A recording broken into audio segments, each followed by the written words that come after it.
पुंडलिक वरदे हरिविठ्ठल, श्री ज्ञानदेव तुकाराम, गोपाल कृष्ण भगवान की जय, माऊली ज्ञानेश्वर महाराज की जय, जगद्गुरु तुकाराम महाराज की जय। स्वामी काज गुरुभक्ती, पितृवचन सेवापती, हेची विष्णूची महापूजा, अनुभव नाही दुजा। सत्य बोले मुखे, दुखवे अनेकांच्या दुखे, हेची विष्णूची महापूजा, अनुभव नाही दुजा। निश्चयाचे बळ, निश्चयाचे बळ, तुका म्हणे तेची फळ, हेची विष्णूची महापूजा, अनुभव नाही दुजा। प्रस्तुत कीर्तनरूपी सेवेसाठी निवडलेला अभंग जगद्गुरु श्री संत तुकाराम महाराज यांचा 4 चरणाचा आणि भक्तिपर प्रकरणातील अभंग आहे। तुकोबाराय म्हणतात, स्वामी काज गुरुभक्ती, पितृवचन सेवापती, हेची विष्णूची महापूजा, अनुभव नाही दुजा। स्वामी काज गुरुभक्ती, पितृवचन सेवापती, स्वामी काज गुरुभक्ती, पितृवचन सेवापती। नौकरानं मालकाचं काम टंगळमंगळ न करता इमानदारीने करणे ही भगवान विष्णूची महापूजा असते। शिष्यानं मनोभावे गुरुची सेवा करणं ही भगवान विष्णूची महापूजा असते। मुलानं मनोभावे आईवडिलांची सेवा करणं व आईवडिलांचा शब्द पाळणं ही भगवान विष्णूची महापूजा असते। पत्नीनं पतीची मनोभावे सेवा करणं आणि पतीच्या इच्छेसारखं वागणं ही भगवान विष्णूची महापूजा असते। मुखानं सातत्यानं सत्य बोलणं ही भगवान विष्णूची महापूजा असते आणि दुसऱ्याच्या दुःखानं दुःखी होणं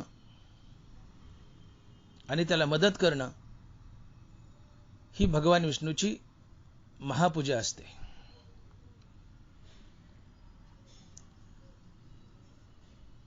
या 6 गोष्टी मनुष्यानं आपल्या जीवनात अनुकरणं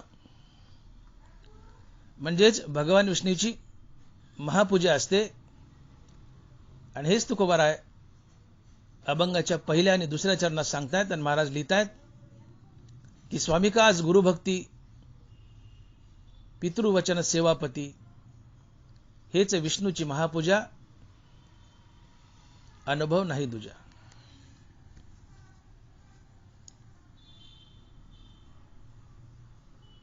नौकरानं आपल्या मालकाचं काम टंगळमंगळ न करता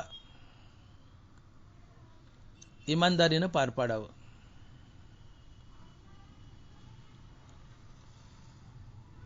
शिष्यानं गुरुची मनोभावे सेवा करावी। मुलांना आईवडिलाची मनोभावे सेवा करावी व आईवडिलांचा शब्द पाळावा। पत्नीनं पतीची मनोभावे सेवा करावी व पतीच्या मतासारखं वागावं। मनुष्यानं मुखानं सारखं सत्य बोलावं। मनुष्यानं दुसऱ्याच्या दुःखानं दुःखी व्हावं आणि या दुःखी लोकांना मदत करावी। या 6 गोष्टी करणं म्हणजे प्रत्यक्ष भगवान विष्णूची महापूजा आहे। आणि म्हणूनच तुकोबाराय म्हणतात की स्वामी काज गुरुभक्ती, पितृवचन सेवापती, हेची विष्णूची महापूजा, अनुभव नाही दुजा. स्वामी काज अर्थात स्वामी म्हणजे मालक, काज म्हणजे काम. स्वामी काज म्हणजे नौकरानं मालकाचं काम टंगळमंगळ न करता इमानदारीनं करावं. मग तो नौकर खाजगी असो, सालगडी असो किंवा तो नौकर सरकारी असो. नौकर कोणताही असो, प्रत्येक नौकराने आपल्या मालकाचं काम टंगळमंगळ न करता इमानदारीनं पार पाडावं. ही भगवान विष्णूची महापूजा असते. आणि हा एक प्रकारे कर्मयोगच असतो. ज्ञानोबराय बोलतायत, स्वकर्माची चोखाळी मज पूजा करुनी भली, तेने प्रसादे आकळी ज्ञान निष्ठेते. तया सर्वात्मका ईश्वरा स्वकर्म कुसुमाची विरा, पूजा केली होया पारा तोषा लागी. तुम्ही सकाळी देवाची पूजा करताना देवाला 4-5 झेंडूची फुलं वाहता, आनंद आहे, तिथं वाहा, जरूर वाहा. पण गीतारूपी भगवंताचं पोट अतिशय मोठं आहे, ते 4-5 झेंडूच्या फुलानं भरत नाही. त्याला तुमच्या स्वकर्माची फुलं हवी आहेत. आणि म्हणून आपलं स्वकर्मच इतकं उत्तम आणि सुंदर करा आणि स्वकर्माची सुंदर पवित्र फुलं भगवंताला अर्पण करा. ही भगवान विष्णूची खरी महापूजा असते. आपल्या वाट्याला आलेलं कर्म हा आपला स्वधर्म असतो आणि स्वधर्म प्रत्येकाने पाळावा आणि तो स्वधर्म देवाची पूजा म्हणून करावा. तव कर्मे ईशु भजावा, हे जे बोलिलो, कर्माने ईश्वराला भजा. मग ते कोणते कर्म असो, तुम्ही स्वतःचं कर्म करतायत, तुम्ही मालक आहेत आणि मालक म्हणून तुम्ही स्वतःचं काही कर्म करतायत आपल्या वाट्याला आलेलं. मग तुम्ही शेतकरी आहात, नौकर आहात, तुम्ही कुणी असा, आपल्या वाट्याला आलेलं कर्म तुम्ही करतायत, ते देवाची पूजा म्हणून करा. किंवा नौकर मालकाचं कर्म करतोय, त्या नौकरानं मालकाचं कर्म टंगळमंगळ न करता इमाने इतबारे करावं आणि देवाची पूजा म्हणून करावं. गव्हर्नमेंट सर्वंट आहे, ऑफिसमध्ये वेळेवर जावं, वेळेवर यावं. ऑफिसमध्ये आलेला प्रत्येक मनुष्य हा पांडुरंग आहे असं समजून त्याच्यासोबत डिलिंग करावी. कुणाकुणाही लाचलुचपत घेऊ नये, भ्रष्टाचार करू नये, कामात कुचराई करू नये, वेळेवर जावं, वेळेवर यावं. ऑफिस कार्यात ऑफिसमध्ये बसून राहावं, प्रत्येकाला मदत करावी, प्रत्येकाची कामं सहजगत्या करावीत, कुणालाही अडवू नये. आणि आपण ज्या ऑफिसमध्ये ड्युटी करतो ती प्रत्यक्ष देवाची पूजा म्हणून करावी. अशी ड्युटी करणं ही साक्षात भगवान विष्णूची पूजा असते आणि या पूजेने भगवान विष्णू संतुष्ट होतो आणि त्या बदल्यात तुम्हाला वैराग्य देतो आणि या वैराग्यानं देव भेटतो. म्हणून ये पूजे रिजलेनी आत्मराजे, वैराग्य सिद्धी दे जे पसायतया. येनेची वैराग्य दशे, ईश्वराचे निवेद बसे, सर्वही नावडे जैसे वात होय. तात्पर्य, तुम्ही आपलं कर्म देवाची पूजा म्हणून केलं किंवा तुमच्याकडे जी व्यक्ती आली ऑफिसमध्ये ती प्रत्यक्ष कृष्ण आहे असं समजून त्याला मदत केली, तर तुमचं कर्म देवाची पूजा ठरतं, ते कर्म देवाला अर्पण होतं आणि या कर्माने देव प्रसन्न होतो, तुम्हाला वैराग्य देतो, पुढे मुक्तीही देतो. आणि म्हणून प्रत्येकानं शहाणा होण्याची गरज आहे. आज तुम्ही कुठल्याही कामात बघा, टंगळमंगळ वाढली. मजूर घ्या, मजूर जुन्या काळी बाई जर कामाला लावली तर सकाळी 9 वाजता बाई खुरपायला पाताला बसायची आणि 6 वाजल्याशिवाय अर्थात दिवस मावळल्याशिवाय शेत सोडत नव्हती. आता बाई जर कामाला खुरपायला लावली 11 वाजल्याशिवाय गावातून निघत नाही. गावात बस येण्याचा ठेपा असतो. 11ला बस येते. शेतमालक जातो, म्हणतो मावशानं चला ना, वकूत झाला खुरपायचा.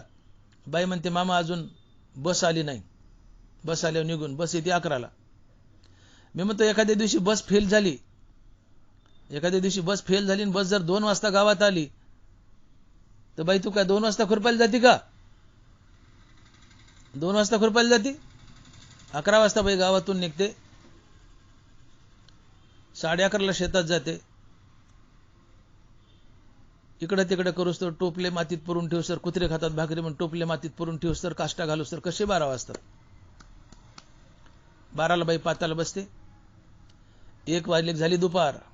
1 ते 2 जेवण ब्रेक. 2 ते 2:30 एक बारीकशी डुकली हाणते.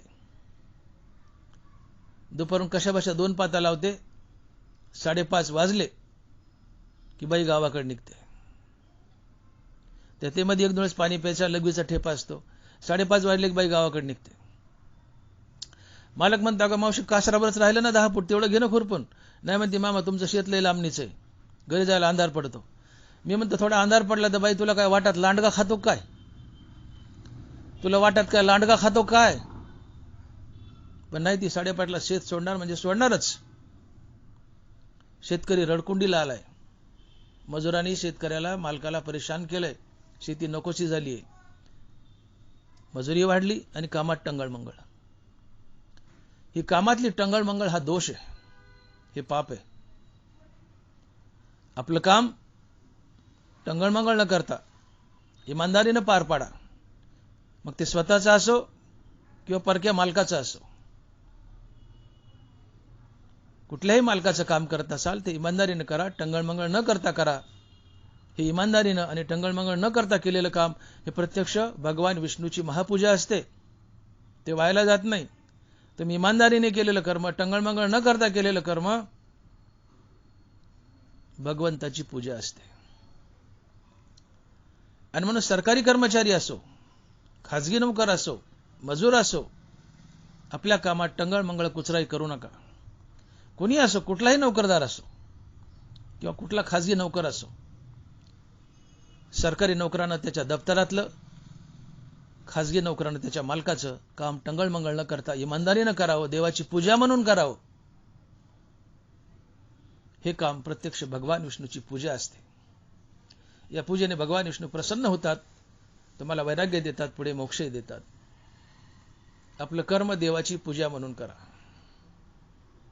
कर्मात टंगळमंगळ करू नका. आजकाल भयानक टंगळमंगळ वाढली आहे. मग सरकारी नोकऱ्यात असो, खाजगी नोकऱ्या असो, शाळेत शिकवणं असो किंवा मोलमजूर असो, माणसं कामात कुचराई करायलेत. जितकं टाळता येईल तेवढं टाळायलेत. कामात कुचराई करायलेत, हलगर्जीपणा करायलेत, सरकारी असो की खाजगी असो. हा दोष आहे, हे पाप आहे आणि अधोगती होते. आपलं कुठलंही कर्म, आपल्या मालकाचं कर्म, सरकारी असो की खाजगी असो, इमानदारीनं टंगळमंगळ न करता आणि ते कर्म देवाची पूजा म्हणून करा. या कर्मानं देव प्रसन्न होतो. का? तर इमानदारीनं आणि टंगळमंगळ न करता केलेलं कर्म ही महाविष्णूची पूजा आहे. या पूजेने महाविष्णू प्रसन्न होतात आणि तुम्हाला भविष्यामध्ये मुक्ती देतात, तुमचं कल्याण करतात, तुमच्या संसारातही बरकत येते. आणि म्हणून तुकोबाराय पहिला मुद्दा छेडतायत की स्वामी काज, अर्थात आपल्या मालकाचं काम नोकरानं, मग तो नोकर कुठल्याही क्षेत्रातला असो, सरकारी असो खाजगी असो, नोकरानं आपल्या मालकाचं काम टंगळमंगळ न करता इमानदारीनं पार पाडावं. ही भगवान विष्णूची महापूजा असते. यातून तुमचं कल्याणच होतं आणि ही खरी पूजा असते. सकाळची 10 मिनिटाची पूजा ती पूजा आहे, पण त्या पूजेपेक्षा ही मोठी पूजा असते आणि खरी पूजा असते. पण प्रत्येक नोकरानं, खाजगी असो सरकारी असो, आपलं काम अर्थात आपल्या मालकाचं काम टंगळमंगळ न करता इमानदारीनं पार पाडावं, देवाची पूजा म्हणून पार पाडावं, पूर्ण वेळ पार पाडावं. ती भगवान विष्णूची महापूजा असते. आणि अशा प्रकारे कर्म केलं तर भगवान विष्णू प्रसन्न होतात. आणि कर्मात टंगळमंगळ केली, लबाडी केली, टाळाटाळ केली तर दोष लागतो, अधोगती होते. ज्याचा त्यांनी विचार करावा. तुकोबाराय दुसरा मुद्दा छेडतायत, गुरुभक्ती. शिष्यानं आपल्या गुरुला भजावं. ज्ञानोबा बोलतायत, म्हणून जाणतेनी गुरु भजिजे तेने कृत कार्य होईजे, जैसे मूळ सिंचने सहजे शाखा पल्लव संतोषती. गुरु शाळेतला असो किंवा गुरु परमार्थातला असो, कोणताही गुरु असो, तो आपल्यासाठी देव असतो. संत कबीर म्हणतायत, गुरु गोविंद दोनों खडे काके लागू पाव. गुरु गोविंद दोनों खडे काके लागू पाव. बलिहारी गुरु अपनाओ, गोविंद दियो बताओ. बलिहारी गुरु अपनाओ, गोविंद दियो बताओ. गुरु आणि देव अर्थात पांडुरंग आणि गुरु हे चिटकून उभे आहेत एकमेकाला. आपल्या समोर आपला गुरु उभा आहे, बाजूला पांडुरंग आहे. आधी पाया कोणाच्या पडावं. कबीर महाराज म्हणतात, बलिहारी गुरु अपनाओ, गोविंद दियो बताओ. गुरु गोविंद दोनों खडे काके लागू पाव. बलिहारी गुरु अपनाओ, गोविंद दियो बताओ. कबीर महाराज म्हणतात, तुझ्यासमोर गुरु उभा आहे, देव उभा आहे, कुणाच्या पाय पडावं प्रश्न पडलाय. कबीर महाराज म्हणतात, आधी गुरुच्या पाय पड आणि मग देवाच्या पाय पड. का तर त्या गुरुमुळं तुला देव भेटतो. हा गुरुचा उपकार. आणि मग गुरु हा देवापेक्षाही मोठा असतो. आधी गुरुच्या पाय मग देवाच्या. गुरुर् ब्रह्मा गुरुर् विष्णू गुरुर् देवो महेश्वरा गुरुर् साक्षात परब्रह्म तस्मै श्री गुरुवे नमः. गुरु हा साक्षात पांडुरंग आहे. नवीन पांडुरंगापेक्षा मोठा आहे. कारण गुरु हा संत असतो, परमार्थातला गुरु. आणि संत देवापेक्षा मोठे असतात, ते देवाच्या कृपेनेच. तुका म्हणे आम्ही देवावनी बळी. तुका म्हणे आम्ही देवावनी बळी. झालो हे निराळी मावळूनी आशा. तुकोबाराय म्हणतात, आम्ही जे संत आहेत आम्ही देवापेक्षा मोठे, देवाच्या कृपेनेच, पण देवापेक्षा मोठे. तुका म्हणे आम्ही देवावनी बळी. अर्जुन भगवान कृष्णाच्या कृपेने भगवान कृष्णापेक्षा मोठा होता, पण हे देवाला आवडायचं. तैसे देवाची शक्ती पार्थ देवासी बहुती, परी माने हे स्तुती गौरव असे. आणि पुत्रे मी सर्व गुणी जिनाव आहे बापा शिराणी, तरी ते शारंग पाणी फळाली. माझा मुलगा माझ्यापेक्षा काकांवर सरस निघाव ही प्रत्येक बापाची इच्छा असते. तसं माझा शिष्य माझ्यापेक्षा सरस निघाव ही गुरुची इच्छा असते. का बाळकाचे धनी दाहिजे, का शिष्याचे झाले पण होईजे, ते सद्गुरूची एकले जाणीजे का प्रसवतीया.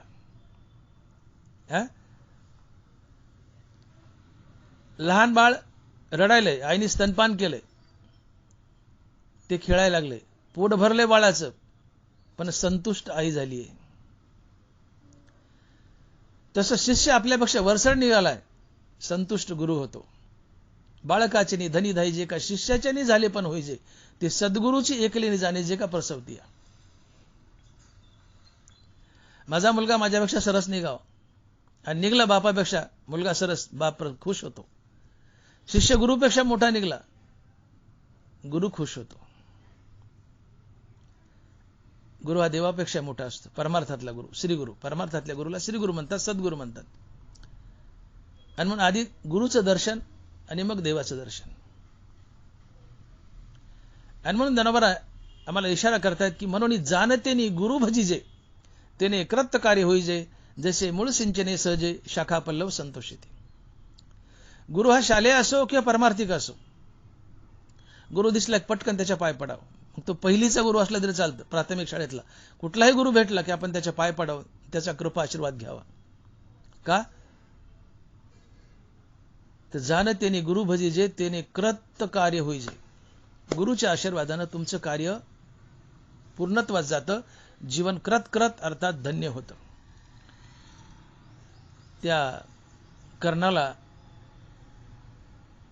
विद्या दिली, पण शेवटी शापही दिला परशुरामानं, आणि ऐनवेळी त्याची विद्या फलित झाली नाही. रथाचं चाक जमिनीत फसलं, मंत्र विसरला, तो पण अर्जुनाने त्याचं मुंडकं उडवलं. का? गुरुचा कोप होता. गुरुचा आशीर्वाद असा. गुरुचा आशीर्वाद हे कवच असते. गुरुचा कोप नको. पण कुठलाही गुरु असो, तो बापाच्या ठिकाणी असतो, बापापेक्षाही मोठा असतो. तुम्ही चिखलाचा गोळा असता, मायबापांनी जन्म दिला, तुम्ही चिखलाचा गोळा आहेत, गुरुने त्या चिखलाच्या गोळ्याला आकार दिला असतो, म्हणून गुरु मायबापापेक्षाही मोठा असतो. आणि मग कुठलाही गुरु, शाळेतला असो, परमार्थातला असो, पहिलीचा, पाचवीचा, मॅट्रिकचा, कॉलेजचा, कुठल्याही क्षेत्रातला गुरु भेटला, पटकन गुरुच्या पाय पडा. जाणतेनी गुरु भजिजे, तेने कृत कार्य होईजे, जैसे मूळ सिंचने सहजे, शाखा पल्लव संतोषिती. झाडाच्या मुळाला सहज पाणी टाकलं तर पानाला टवटवी येते. गुरुची सहज सेवा केली तर आपल्या जीवनाला टवटवी येते. जीवन कृत्य होतं, धन्य होतं. गुरुचा कृपा आशीर्वाद आपल्या सोबत असू द्या, ते एक आपलं कवच असते. आणि म्हणून जो गुरुला भजतो, शालेय गुरु असो, पारमार्थिक गुरु असो, जो गुरुला भजतो आणि गुरुचा आशीर्वाद घेतो, त्याचा व्यवसाय, धंदा किंवा त्याचा परमार्थ सफल होतो. व्यवसाय उदयाला येतो, परमार्थही सफल होतो, त्याला मुक्ती लाभते. गुरु कोणता असो त्याला भजा. आणि मग जाणतेने गुरु भजेजे, तेने कृत कार्य होईजे, जैसे मूळ सिंचने सहजे, शाखा पल्लव संतोषते. गुरुची इमाने इतबारे केलेली सेवा ही प्रत्यक्ष महाविष्णूची महापूजा असते. स्वामी काज गुरु भक्ती है ना, पितृवचन सेवापती हेची विष्णूची महापूजा, अनुभव नाही दुजा. गुरुला भजा. गुरु अंधारातून प्रकाशाकडे नेतो. गुरु या शब्दाचा अर्थ काय? गु म्हणजे अंधार आणि रु म्हणजे प्रकाश. जो अंधारातून प्रकाशाकडे नेतो तो गुरु असतो. आणि म्हणून गुरुक्षेत्र, गुरुदेवता, गुरुमाता, गुरुपिता, गुरु हा क्षेत्र आहे, गुरुदेव आहे, गुरु आई आहे, गुरु वडील आहे, सगळं गुरुचे. गुरुक्षेत्र, गुरुदेवता, गुरुमाता, गुरुपिता. आणि म्हणून गुरु सेवेपर्यंत मार्गून नेणे. गुरुच्या सेवेशिवाय तुम्हाला पर्याय नाही. गुरु तुमची गुरुक्षेत्र आहे, गुरुदेवता आहे, गुरु आई आहे, गुरु वडील आहे, गुरु बहीण आहे, गुरु भाऊ आहे. गुरुसेवेशिवाय तुम्हाला पर्याय नाही. गुरुची सेवा करा, जीवन धन्य होतं, जीवन कृत्य होतं. म्हणून जाणतेने गुरु भजिजे, तेने कृत कार्य होईजे, जसे मूळ सिंचने सहजे, शाखा पल्लव संतोषिती. आणि परमार्थात तर गुरु लागतो. मग खाजगी जीवनात तर लागतोच. घरातली प्रत्येक व्यक्ती गुरु आहे. आपला पहिला गुरु आई असते, दुसरा वडील असतो, तिसरे बहीण भाऊ असतात, चौथे गुरु समाज असतात, शाळेतला शिक्षक असतो, आणि परमार्थातला गुरु संत असतो. आणि मग ते ज्ञान पैगा बरवे, जरी मनी हाती आणावे, तरी संता या भजावे सर्वस्वेसी.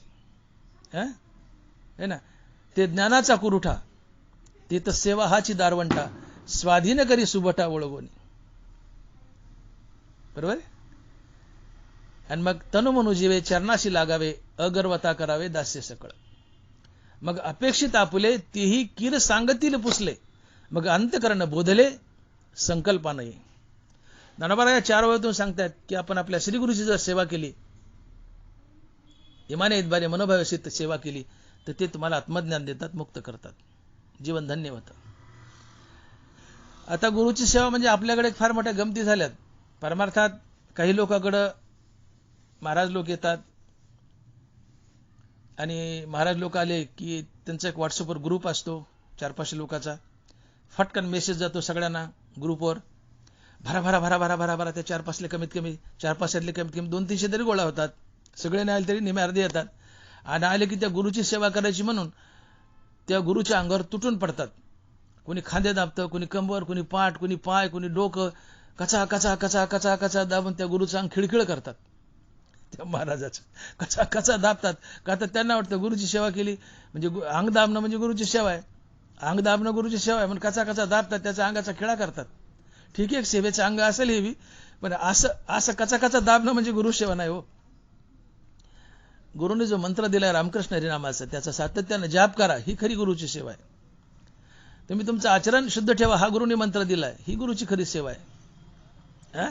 तहानेला पाणी पाजा, भुकेलेला अन्न द्या, परोपकार करा, सदाचार ठेवा, निषिद्ध कर्म करू नका, हा मंत्र गुरुने दिलाय, असं वागा, ही गुरुची खरी सेवा आहे.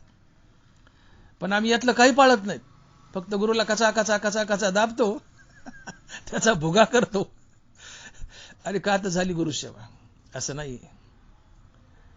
तुम्ही गुरुच्या घरी पाणी भरावं, गुरुचं अंगण झाडावं, गुरुला फुलं आणून द्यावीत.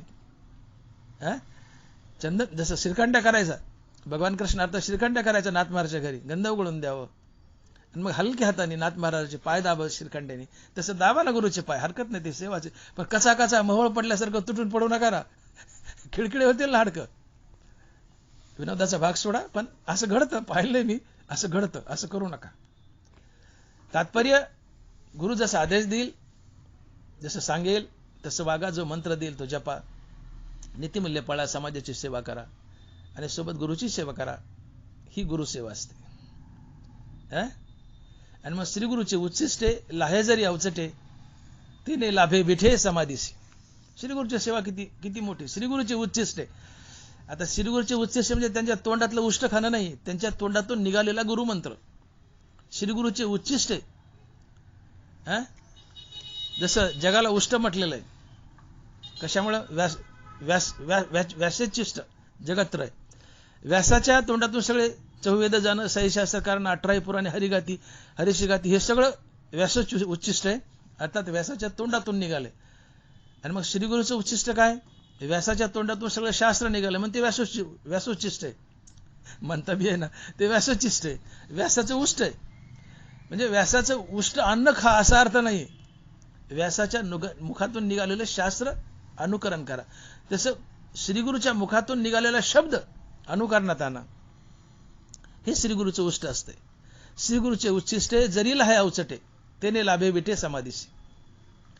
अर्थात श्रीगुरूने जो मंत्र दिलाय, जो उपदेश दिलाय, जसं वागायला सांगितलंय तसं वागा, ही श्रीगुरूची खरी सेवा असते.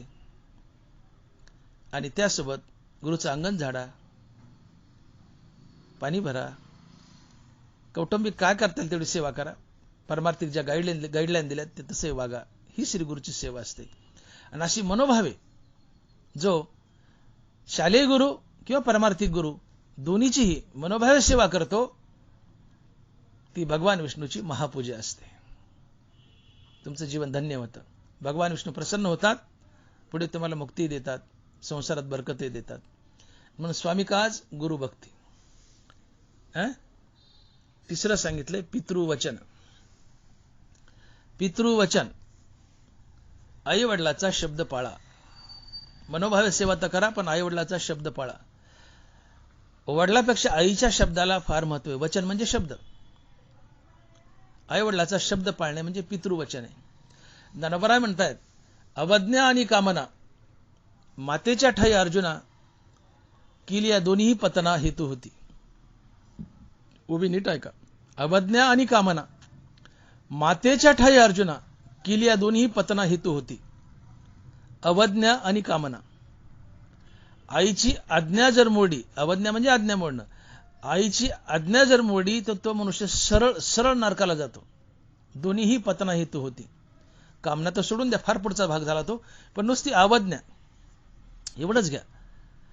आईचा शब्द मोडला, आईची अवज्ञा केली, आई म्हणलेलं ऐकलं नाही, तर आईचा शब्द मोडणारा मनुष्य सरळ नरकाला जातो. ज्ञानोबा बोलतात, अवज्ञा आणि कामना मातेच्या ठाई अर्जुना, किली या दोन्ही पतना हेतू होती.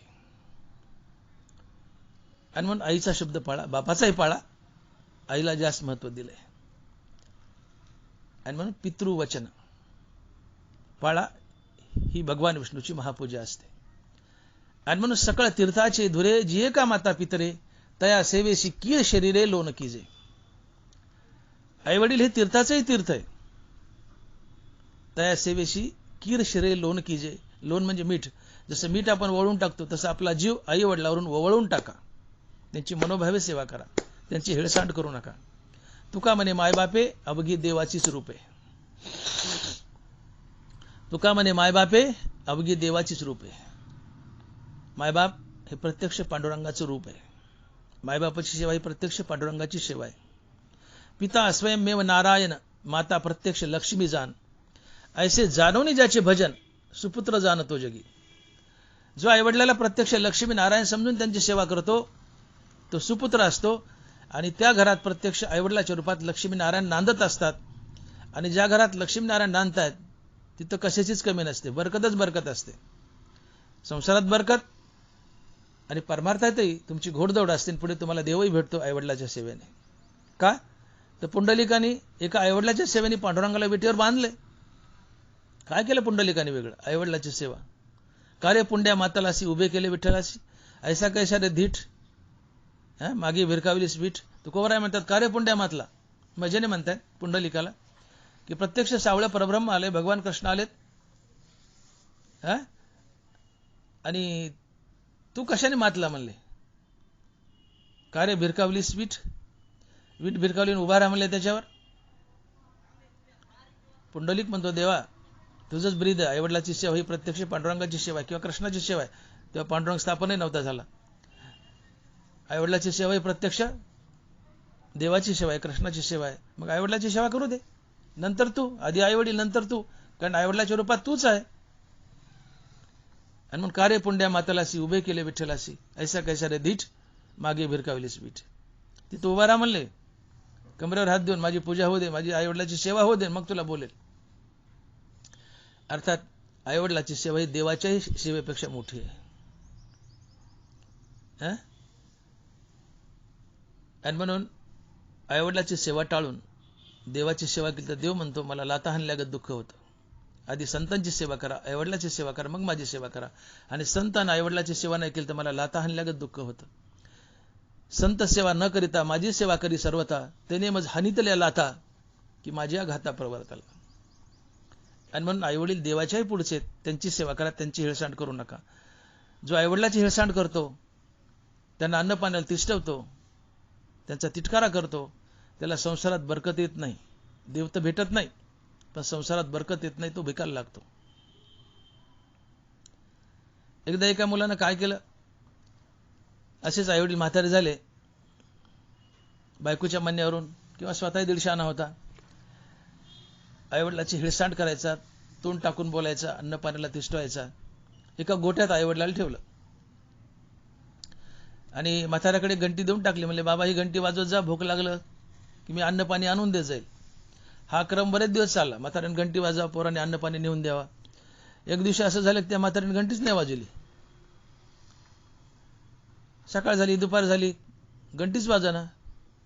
बायकोनावर म्हणते म्हातारा मेले काय बघा तरी घंटी नाही वाजली. हा गेला पळत, गोठ्याचं दार उघडलं, त्या कोठ्याचं बघतो तर म्हातारी जिवंत आहेत. म्हणले बाबा घंटी का नाही वाजवली? अरे म्हणले घंटी तुझ्या पोराने चोरली. म्हणले माझ्या पोराने? कशाला? आता म्हणले मला काय माहित, त्यांनी चोरली. गेला पळत पोराकडे, म्हणतो पप्या आजोबाची घंटी का चोरली? तर पप्या म्हणतो बाबा तुमच्यासाठी. म्हणले माझ्यासाठी? म्हणले कशी काय? म्हणले काही दिवसांनी आजोबा मरतील, तुम्ही म्हातारे होताल, मी तुम्हाला गोठ्यात ठेवील, मग नवी घंटी कशाला विकत घेऊ, हीच घंटी कामाला येईल, पण मी तुमच्यासाठी चोरली. झाग गेली त्या माणसाची, झाग गेली की माझं पोरग आताच मला गोट्यात ठेवायच्या तयारीला लागलंय. माझं पोरग आताच मला गोट्यात ठेवायच्या तयारीला लागलंय. हे तळहातावरचं उष्ण असतंय. तुम्ही तुमच्या आईवडिलाला तिष्ठायला लावलं अन्न पाण्याला, तर तुमचा मुलगा तुम्हाला तिष्ठायला लावेल. आणि म्हणून शाने व्हा. आईवडील हे आपलं पांघरुण असतंय. आईवडील आपल्या घराचं इंटेरियर डेकोरेशन असतंय. लाखो रुपयाचं इंटेरियर डेकोरेशन करता, घराला लाखो रुपयाचं इंटेरियर डेकोरेशन करता. ते डेकोरेशन खरं नाहीये. आपल्या घराचं इंटेरियर डेकोरेशन काय असेल, आपल्या घराचं खरं इंटेरियर डेकोरेशन काय असेल, तर आपले म्हातारे आईवडील. आपले आईवडील म्हातारे आपल्या घराची शोभा असते. म्हातारे आईवडील आपलं पांघरुण असते. ते आपल्याला सावली देत असतात.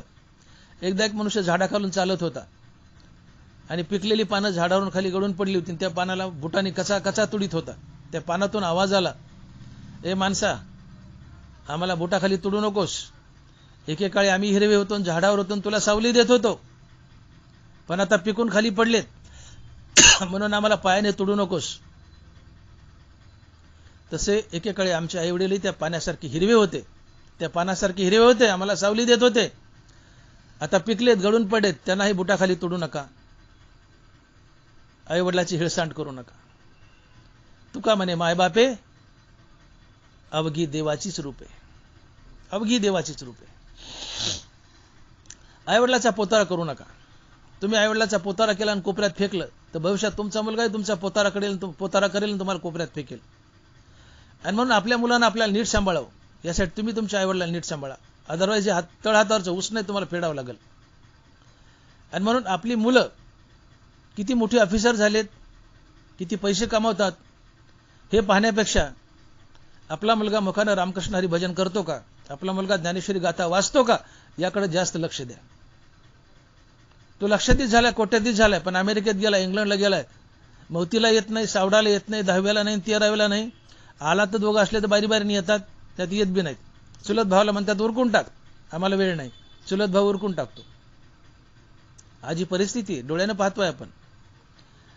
आणि म्हणून आपली मुलं आपल्या हाताबाहेर जाऊ नये, म्हातारपणी त्यांनी आपला नीटनाटकं सांभाळावं, आपला पोतारा करू नये, यासाठी आत्ताच आपल्या मुलाच्या मुखात रामकृष्ण हरी नाम द्या आणि त्याच्या हातात ज्ञानेश्वरी द्या.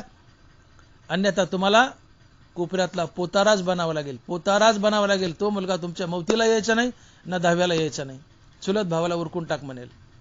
आजी परिस्थिती आहे. आणि म्हणून शहाणे व्हा. आपल्या आईवडिलाची हेळसांड करू नका. त्यांना प्रत्यक्ष लक्ष्मी नारायण समजून त्यांची पूजा करा, त्यांना भजा. आईवडिलाची इमानीद्वारे सेवा करणं, आईवडिलाला देव समजून त्यांची सेवा करणं ही भगवान विष्णूची महापूजा असते. आणि या पूजेने भगवान विष्णू प्रसन्न होऊन तुमच्या घरात नांदतात आणि तुम्हाला संसारात बरकत देतात, पुढे मोक्ष देतात, जीवनाचा उद्धारही करतात. म्हणून आईवडिलाला भजा. मुलं का बरं आईवडिलाला सांभाळत नाहीत आजकाल? काही मुलं सांभाळतात, काही सांभाळत नाहीत. याचं कारण काय? याचं कारण असं आहे की माणसाच्या मुखात जर हरिनाम असेल तर हृदयात दया असते. हृदयात दया असेल तर मनुष्याच्या जीवनात प्रेम असतं, जिव्हाळा असतो. आणि ज्याच्या जीवनात जिव्हाळा प्रेम आहे तो सगळ्या जगावर प्रेम करतो, आईवडिलावर तर करलच करल. पण माणसाच्या मुखात नाम नसेल तर ज्ञानोबा बोलले की नामाशी विनमुख तो नर पापी. पापी कोण? की ज्याच्या तोंडात देवाचं नाव नाही तेच पापी. माणसाच्या मुखात देवाचं नाव नाहीये ते पापी आहे. हृदयात दया असेल, मुखात हरिनाम असेल तर हृदयात दया. हृदयात दया तर जीवनात धर्म अर्थात नीतिमूल्य, प्रेम, जिव्हाळा. आणि मग मुखात नाम, हृदयात दया, हृदयात दया तर जीवनात प्रेम, जिव्हाळा. ज्याच्या जीवनात प्रेम, जिव्हाळा तो आईवडिलाला लक्ष्मी नारायण समजून सांभाळतो. पण मुखात हरिनाम नाही, हृदयात दया नाही, निर्दयी आहे, अधर्मी आहे, कडू आहे, कपटी आहे. कडू कपटी कोणाचंच नसतं, ते फक्त स्वतःचं असतं. मायबापाला लाथाने हाणतं, घराबाहेर काढतं. आणि म्हणून मुलं मायबापाला काही मुलं सांभाळतात, काही सांभाळत नाही. त्याचं कारण जो भक्तीपासून वंचित आहे, मुखामध्ये नाम नाही, अशीच मुलं मायबापाची हेळसांड करतात. आणि जो नामधारक आहे तो आईवडिलाला लक्ष्मी नारायण समजून सांभाळतो आणि त्यांची सेवा करतो. आणि हा शास्त्र सिद्धांत आहे. दया ते धर्म. हृदयात दया असेल तर जीवनात धर्म आहे. धर्म म्हणजे नीतिमूल्य, प्रेम, जिव्हाळा.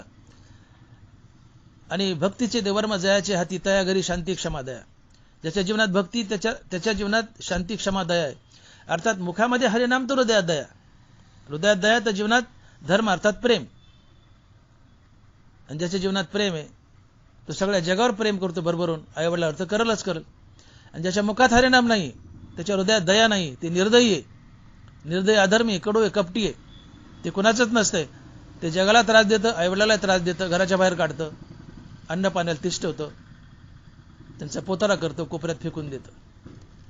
आणि म्हणून जी मुलं भक्तीमध्ये रत आहेत ती आईवडिलाची देव समजून सेवा करतात. जी मुलं भक्तीत रत आहेत ती आईवडिलाची देव समजून सेवा करतात. पण जी भक्तीपासून दूर आहेत, नामापासून दूर आहेत, तीच मुलं आईवडिलाची हेळसांड करतात. त्यांना अन्न पाण्याला तिष्ठा लावतात, वेगळं ठेवतात, त्यांच्या हालापेष्टा करतात. पण याचे फळं त्यांना भोगावे लागतात. आईवडिलाची हेळसांड ही देवाची हेळसांड आहे. आईवडिलाला हाकलून देणं म्हणजे प्रत्यक्ष देवघरातून हाकलून देणं. ज्याने देवघरातून हाकललाय त्याला बरकत कशी येईल? त्याने किती कमवू द्या, चांगल्या मार्गाने, भ्रष्टाचारानं किती मार्गाने कमवू द्या, त्याला खड्डे येतात, खड्ड्यात पैसा जातो, तर शेवटी तो भिकायलाच लागतो. आईवडील देव आहेत, देव समजून आईवडिलाची सेवा करा. देव घरात नांदतो आणि देव बरकत देतो घरात नांदल्यामुळं. आईवडिलाची सेवा नाही केली, आईवडील हाकलले, देवाला हाकललं, देवाला तिष्ठायला लावलं, देवाचा कोप होतो, देव नाराज होतो, तुमची सुख शांती हिरावून घेतो, संसारातली बरकतही जाते, तुमची अधोगती होते.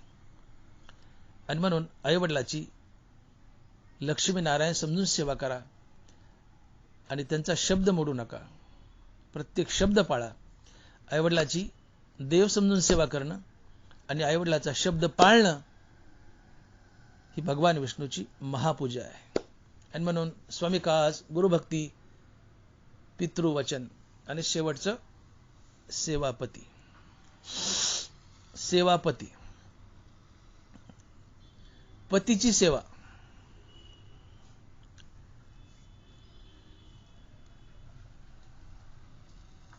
विना आश्रय न शोभन्ते पंडिता वनिता लता.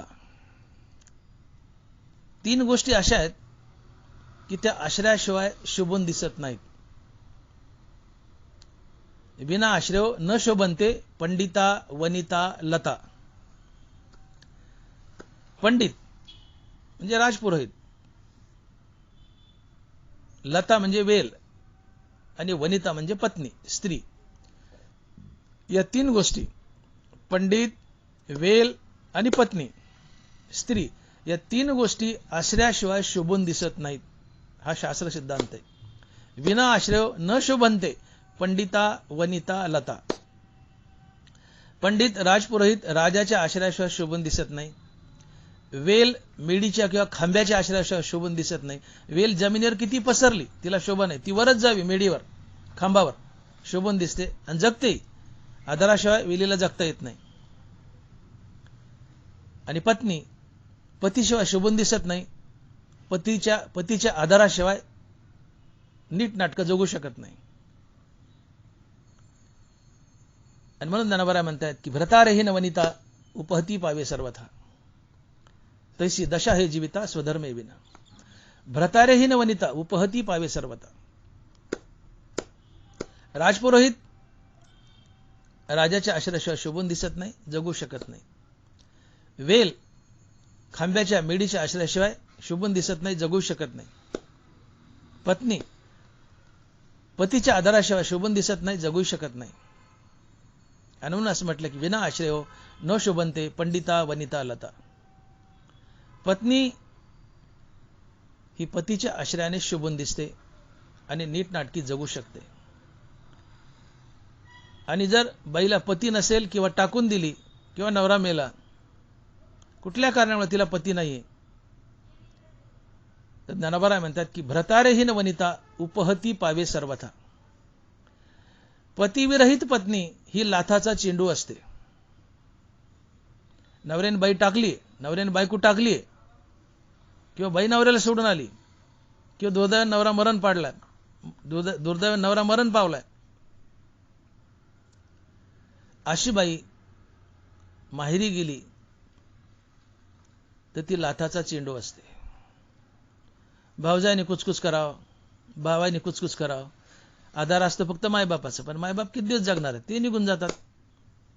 मग ती भावजायाचा लाथाचा चेंडू बनते. उपहती पावे सर्वथा. भ्रतारेहीन वनिता उपहती पावे सर्वथा. पतिविरहित स्त्री पावलोपावली अपमानित केल्या जाते. उपहती पावे सर्वथा. कुणी तिचा अपमान करावा, तिला काही काम सांगावं, नाही केलं खालीवर बोलावं, का ती दारात पडली, पोटावर पडली. पोटावर पडली म्हणजे पोटा पाण्यासाठी पडली, तिचा पावलोपावली अपमान होतो. आणि म्हणून काडीमुडी कासत नाही. बाईनी लक्षात ठेव, काडीमुडी कासत नाही. आपल्या नवऱ्याला धरून राहावं, आपला नवरा जपावा, आधार असतो. बाई किती बहादर असू द्या, किती मोठ्या पदार असू द्या, नवऱ्याशिवाय शोभून दिसत नाही आणि नवऱ्याशिवाय नीट नाटकी जगू शकत नाही. समाज तिला नीट नाटकं जगू देत नाही. आपल्या शिरावर काडीमुडी नवरा आहे, समाजाची टप्पर होत नाही, समाजाची टप्पर होत नाही त्या बाईकडे बघायला. नको रे भाऊ, मार्का का होत नाही, काडीमुडी का होत नाही, पण तिला नवरा आहे. पण नवऱ्याने टाकली किंवा नवराच नाहीये, समाज गिधाडासारखा टपलेला असतो, समाज जगू देत नाही. आणि म्हणून विना आश्रय न शोभन्ते पंडिता वनिता लता. स्त्री ही नवऱ्याच्या आश्रयाशिवाय शोभून दिसत नाही आणि नीट नाटकी जगू शकत नाही. जगेल तिला काय झालं, जगायचं म्हणलं जगता येतं, पण नीट नाटकी जगू शकत नाही. नवरा हेच बाईचं लेणं आहे, नवरा हाच बाईचा दागिना आहे. अंगावर टोपलभर दागिने आहेत, टोपलभर दागिने आहेत, पण शिरावर नवरा नाहीये, माती मोले. बाईचा खरा दागिना तिचा नवरा आहे. बाईचं खरं लेणं तिचा नवरा आहे. बाईचा खरा परमेश्वर तिचा पती आहे. आणि म्हणून असं म्हटलंय पती परमेश्वर, पती परमेश्वर. आणि म्हणून पती हाच बाईचा परमेश्वर असतो.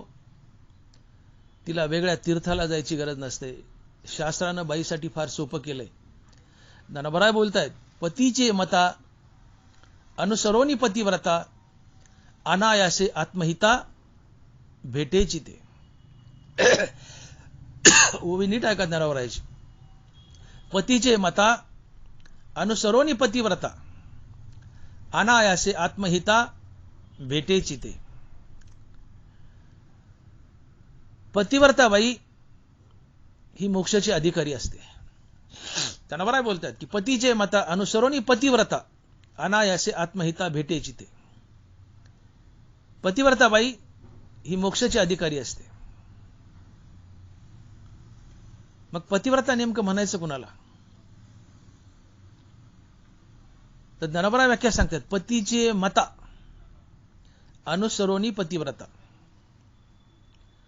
आपल्याकडे पतिव्रतेची व्याख्या सहजपणे अशी केली जाते की जी पतीची एकनिष्ठ आहे, जी व्यभिचारी नाहीये आणि पतीची एकनिष्ठ आहे, जिचं आचरण शुद्ध आहे, ती पतिव्रता. ठीक आहे, ही पतिव्रतेची व्याख्याच आहे. पण याला एक शिपूट जोडलंय ज्ञानोबारायांनी. पतीचे मता अनुसरोनी पतिव्रता, जिचं चारित्र्य चांगले, पतीशी एकनिष्ठ आहे आणि याशिवाय जी पतीच्या मतासारखं वागते ती पतिव्रता.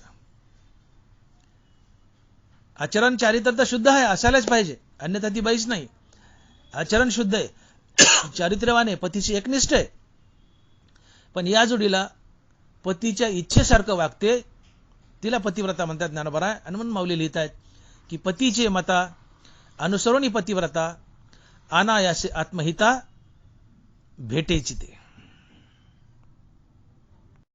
काय म्हणतात ज्ञानोबा? पतीचे मता अनुसरोनी पतिव्रता अनायासे आत्महिता भेटेची ते. की पतिव्रता स्त्री ही मोक्षाची अधिकारी आहे. अनायासे आत्महिता भेटेची ते. आत्महित म्हणजे मोक्ष. पतिव्रता स्त्री ही मोक्षाची अधिकारी आहे. पतिव्रता किती मोठी असते? तुका म्हणे पतिव्रता तिची देवावरी सत्ता. पतिव्रता एवढी महान असते की तिची देवावर सत्ता असते. देवाला बस म्हणले की देव बसतो, उठ म्हणले की उठतो, डबल दिला की सुटतो. तुका म्हणे पतिव्रता तिची देवावरी सत्ता. पतिव्रतेला नुसत्या पातिव्रत्यानं फुकटात मोक्ष मिळतो, पण ती देवाची मालक बनती, तिची देवावर सत्ता असते. एवढं महात्म्य पतिव्रतेला आहे. पण पतिव्रता कोणाला म्हणायचं? ज्ञानोबा सांगतायत की पतिव्रता कोण? तर जी आपल्या पतीशी एकनिष्ठ आहे, जिचं आचरण शुद्ध आहे आणि जी आपल्या पतीच्या मतानुसार, पतीच्या आज्ञेनुसार वागते, ती पतिव्रता. आपण ढोबळमानाने पतिव्रता तिला म्हणतो, आपण बोलून गेलो. ढोबळमानाने तिला म्हणतो की जी चारित्र्यवान आहे, जिचं आचरण शुद्ध आहे, पतीशी एकनिष्ठ आहे, ती पतिव्रता. ही तर पतिव्रतेची एक व्याख्या आहेच आहे. पण याला अजून एक ज्ञानोबाने शिपूट जोडलंय, आणि ते म्हणजे बाई आचरण शुद्ध असावी, पतीशी एकनिष्ठ असावी, चारित्र्य संपन्न असावी, पण त्या जोडीला त्यांनी पतीच्या मतासारखं वागावं, पतीच्या आज्ञेसारखं वागावं. ही पतिव्रतेची परिपूर्ण व्याख्या आहे. पतिव्रतेची परिपूर्ण व्याख्या आहे. आणि मग ज्ञानोबा लिहितात की पतीचे मता अनुसरोनी पतिव्रता अनायासे आत्महिता भेटेची ते. बाई चारित्र्य संपन्न असावी, एकनिष्ठ असावी पतीशी, आणि सोबत पतीच्या इच्छेसारखं वागणारी असावी. सोबत पतीच्या इच्छेसारखं, पतीच्या मतासारखं वागणारी असावी, ती पतिव्रता असते. आणि या पतिव्रत्यानं त्या बाईला फुकटात मोक्ष मिळतो. अनायासे म्हणजे सहज, फुकट. अनायासे आत्महिता भेटेची ते. फुकटात मोक्ष आहे. देवानं बायकासाठी मोक्ष फार सोपा केलाय. जगात सगळ्यात दुर्मिळ काय असेल तर ते मोक्ष आहे. आणि पुरुषासाठी भयानक अवघड केलाय. भयानक अवघड. याजसाठी तप, याजसाठी जप, व्यासे अमुक ग्रंथ केले. तपश्चर्या करा, काय नु करा, बायनू करा, सप्ताह करा, विवेक वैराग्य आणा, निष्काम नाम, निष्काम कर्म, निष्काम हरिनाम, हे सगळं सगळं पुरुषाला आहे. पुरुषाला मोक्ष भयानक अवघड आहे, भयानक अवघड आहे. भक्ती ते कठीण सुळावरील पोळी. भक्ती ते कठीण सुळावरील पोळी. तसं मोक्षही कठीणच आहे. मोक्ष ते कठीण सुळावरील पोळी. भक्ती जशी सुळावरची पोळी आहे तसं मोक्ष सुळावरचीच पोळी आहे. पण पुरुषासाठी देवानी मोक्ष भयानक अवघड केलाय. जगात सगळ्यात दुर्मिळ मोक्ष आहे, पण तो दुर्मिळ आहे पुरुषासाठी, परंतु स्त्रियासाठी अतिशय सोपा केलाय. आणि तो घर बसल्या केलाय. पत्नीने फक्त पातिव्रत्य पाळावं, बाईने फक्त पातिव्रत्य पाळावं. एका पातिव्रत्याने त्या बाईला फुकटात मोक्ष मिळतो. अनायासे आत्महिता भेटे चिते. अनायासे आत्महिता भेटे चिते. ही आट पाळायला पाहिजे. बाई चारित्र्य संपन्न असावी, पतीशी एकनिष्ठ असावी आणि पतीच्या मतानुसार वागणारी असावी. पतीची मता अनुसरोनी पतिव्रता. पतीच्या मतानुसार वागणारी असावी, पतीच्या इच्छेनुसार वागणारी असावी. ती पतिव्रता आहे. आणि मग तिला फुकटात मोक्ष आहे, नुसत्या पतीच्या सेवेने. तुम्ही म्हणाल डॉक्टर मोठे साहेब, ज्ञानोबा असं म्हणतायत आणि तुम्ही सांगतायत की पतीचे मता, ठीक आहे, बाई चारित्र्य संपन्न असेल, पतीची एकनिष्ठ असेल, ते सोपं आहे, आम्ही पाळू. पण पतीचे मता हे कसं पाळावं हे जरा अवघडच आहे की. पतीच्या मता किंवा पतीच्या मतासारखं वागणं हे जरा नाही, भलतंच अवघड आहे. बायका म्हणतील डॉक्टर मोठे साहेब, पती जर खादाडा पिदाडा असेल, दारुडे असेल, वाईट वागणारा असेल, आम्हाला हाणणारा मारणारा असेल, तर आम्ही त्याच्या मतासारखं कसं वागावं? आणि मग आम्ही पतिव्रता कसं बनावं, आम्हाला मोक्ष कसा मिळावा? मी म्हणतो मावल्यानो, तुमचा नवरा खादाडा आहे, पिदाडा आहे, दुष्ट दुराचारी आहे, मान्य. पण तुमचा नवरा रावणा इतका तर वाईट नसेल. तुम्हाला रावण माहित होता? तुमचा नवरा खादाडा आहे, पिदाडा आहे, दुष्ट आहे, दुराचारी, पण रावणा इतका तर वाईट नसेल. रावणासारखा वाईट माणूस जगात झाला नाही, होणारा नाही, इतका दुष्ट आणि दुराचारी. पण रावणाची बायको भारतातली नंबर 1 ची पतिव्रता होती, मंदोदरी. 5 पतिव्रता किंवा 5 भारतीय कन्यात 5 भारतीय नारीपैकी एक होती. अहिल्या, मंदोदरी, द्रौपदी, कुंती आणि सीता, या 5 पंचकन्या आहेत, पंचनारी आहेत. त्यात मंदोदरी एक आहे. इतका दुष्ट रावण, पण मंदोदरी पतिव्रता होती. कशामुळं? पतीची मता. मंदोदरी रावणाशी एकनिष्ठ होती, चारित्र्य संपन्न होती, हा तर गुण होताच, पण दुसरा गुण पतीची मता. दानोबराय म्हणतात पतीची मता. तुम्ही चारित्र्य संपन्न असायलाच पाहिजे, पतीशी एकनिष्ठ राहायलाच पाहिजे, पण त्याच्या जोडीला पतीची मता, तर तुम्ही पतिव्रता, अन्यथा नाही. व्याख्याच केली, पतीचे मता अनुसरोनी पतिव्रता, अनायासे आत्महिता भेटेची ते. पतीच्या मतासारखं वागा. मग तुमचा नवरा रावणा एवढा तर दुष्ट नसेल, तुमचा नवरा हिरण्यकश्यप एवढा दुष्ट नसेल का? कयादू पतिव्रता नव्हती का? कयादू पतिव्रताच होती, हिरण्यकश्यपाची बायको. तो का साधा गरीब होता का? स्वतःच्या पोराला, प्रल्हादाला मारायला निघला. कयादूचा छळ केला का? कयादू प्रल्हादाची बाजू घेत होती. प्रल्हाद कयादूचा मुलगा होता. तुमचा नवरा हिरण्यकश्यप एवढा, रावणा एवढा तो दुष्ट नसेल. तरी या दोघी, कयादू आणि मंदोदरी, पतिव्रता ठरल्या ना, पतीच्या मतासारखं वागल्या. मंदोदरी वेळोवेळी सूचना करायची रावणाला की नाथ, सीता ही जगदंबा आहे, जगत जननी आहे, जगाची आई आहे, ती लक्ष्मी आहे, नारायणाची पत्नी आहे, तिला सोडा, आपल्या कुळाचा नाश होईल. रावण अंगावर धावून यायचा, अंगावर धावून यायचा, तलवार काढून हा करायचा. त्या मालिकेत पाहिलं असेल तुम्ही. त्या मालिकेत रावण अंगावर मंदोदरीच्या धावून यायचा. मंदोदरी गप बसायची. रावण म्हणेल तसं ऐकायची, वागायची. पतीची मता, गप बसायची. आणि म्हणून एवढा दुष्ट दुराचारी रावण, पण त्याच्या मतासारखी मंदोदरी वागली आणि म्हणून पतिव्रता ठरली आणि अनायासे आत्महिताला भेटली, फुकटात मोक्ष मिळाला. मग तुमचा नवरा रावणा एवढा तर दुष्ट नसेल की हो, तुमचा नवरा हिरण्यकश्यप एवढा दुष्ट नसेल ना. सोसा ना थोडं. अनुकूल गोष्टीत तर कोणी उड्या मारील हो, प्रतिकूल परिस्थितीत तुम्हाला उड्या मारता याव्यात. नवरा चांगला आहे, त्याच्या पुढं पुढं केलं किंवा त्याने आपल्या पुढं पुढं केलं, खूप चांगलं आहे, प्रेमळ आहे, त्याच्या मतासारखं वागायचं सोपं आहे. मग मोक्ष सोपा केलाय, पण अनुकूल परिस्थितीत देव तरी मोक्ष कसा देईल?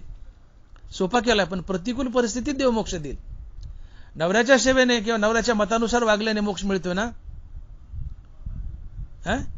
मग नवरे दुराचारी आहेत, नवरे दुराचारी आहेत. चांगला नवरा आणि त्याच्या मतासारखं वागलं तर सहज मोक्ष मिळेल, मग तकलीफच नाही ना.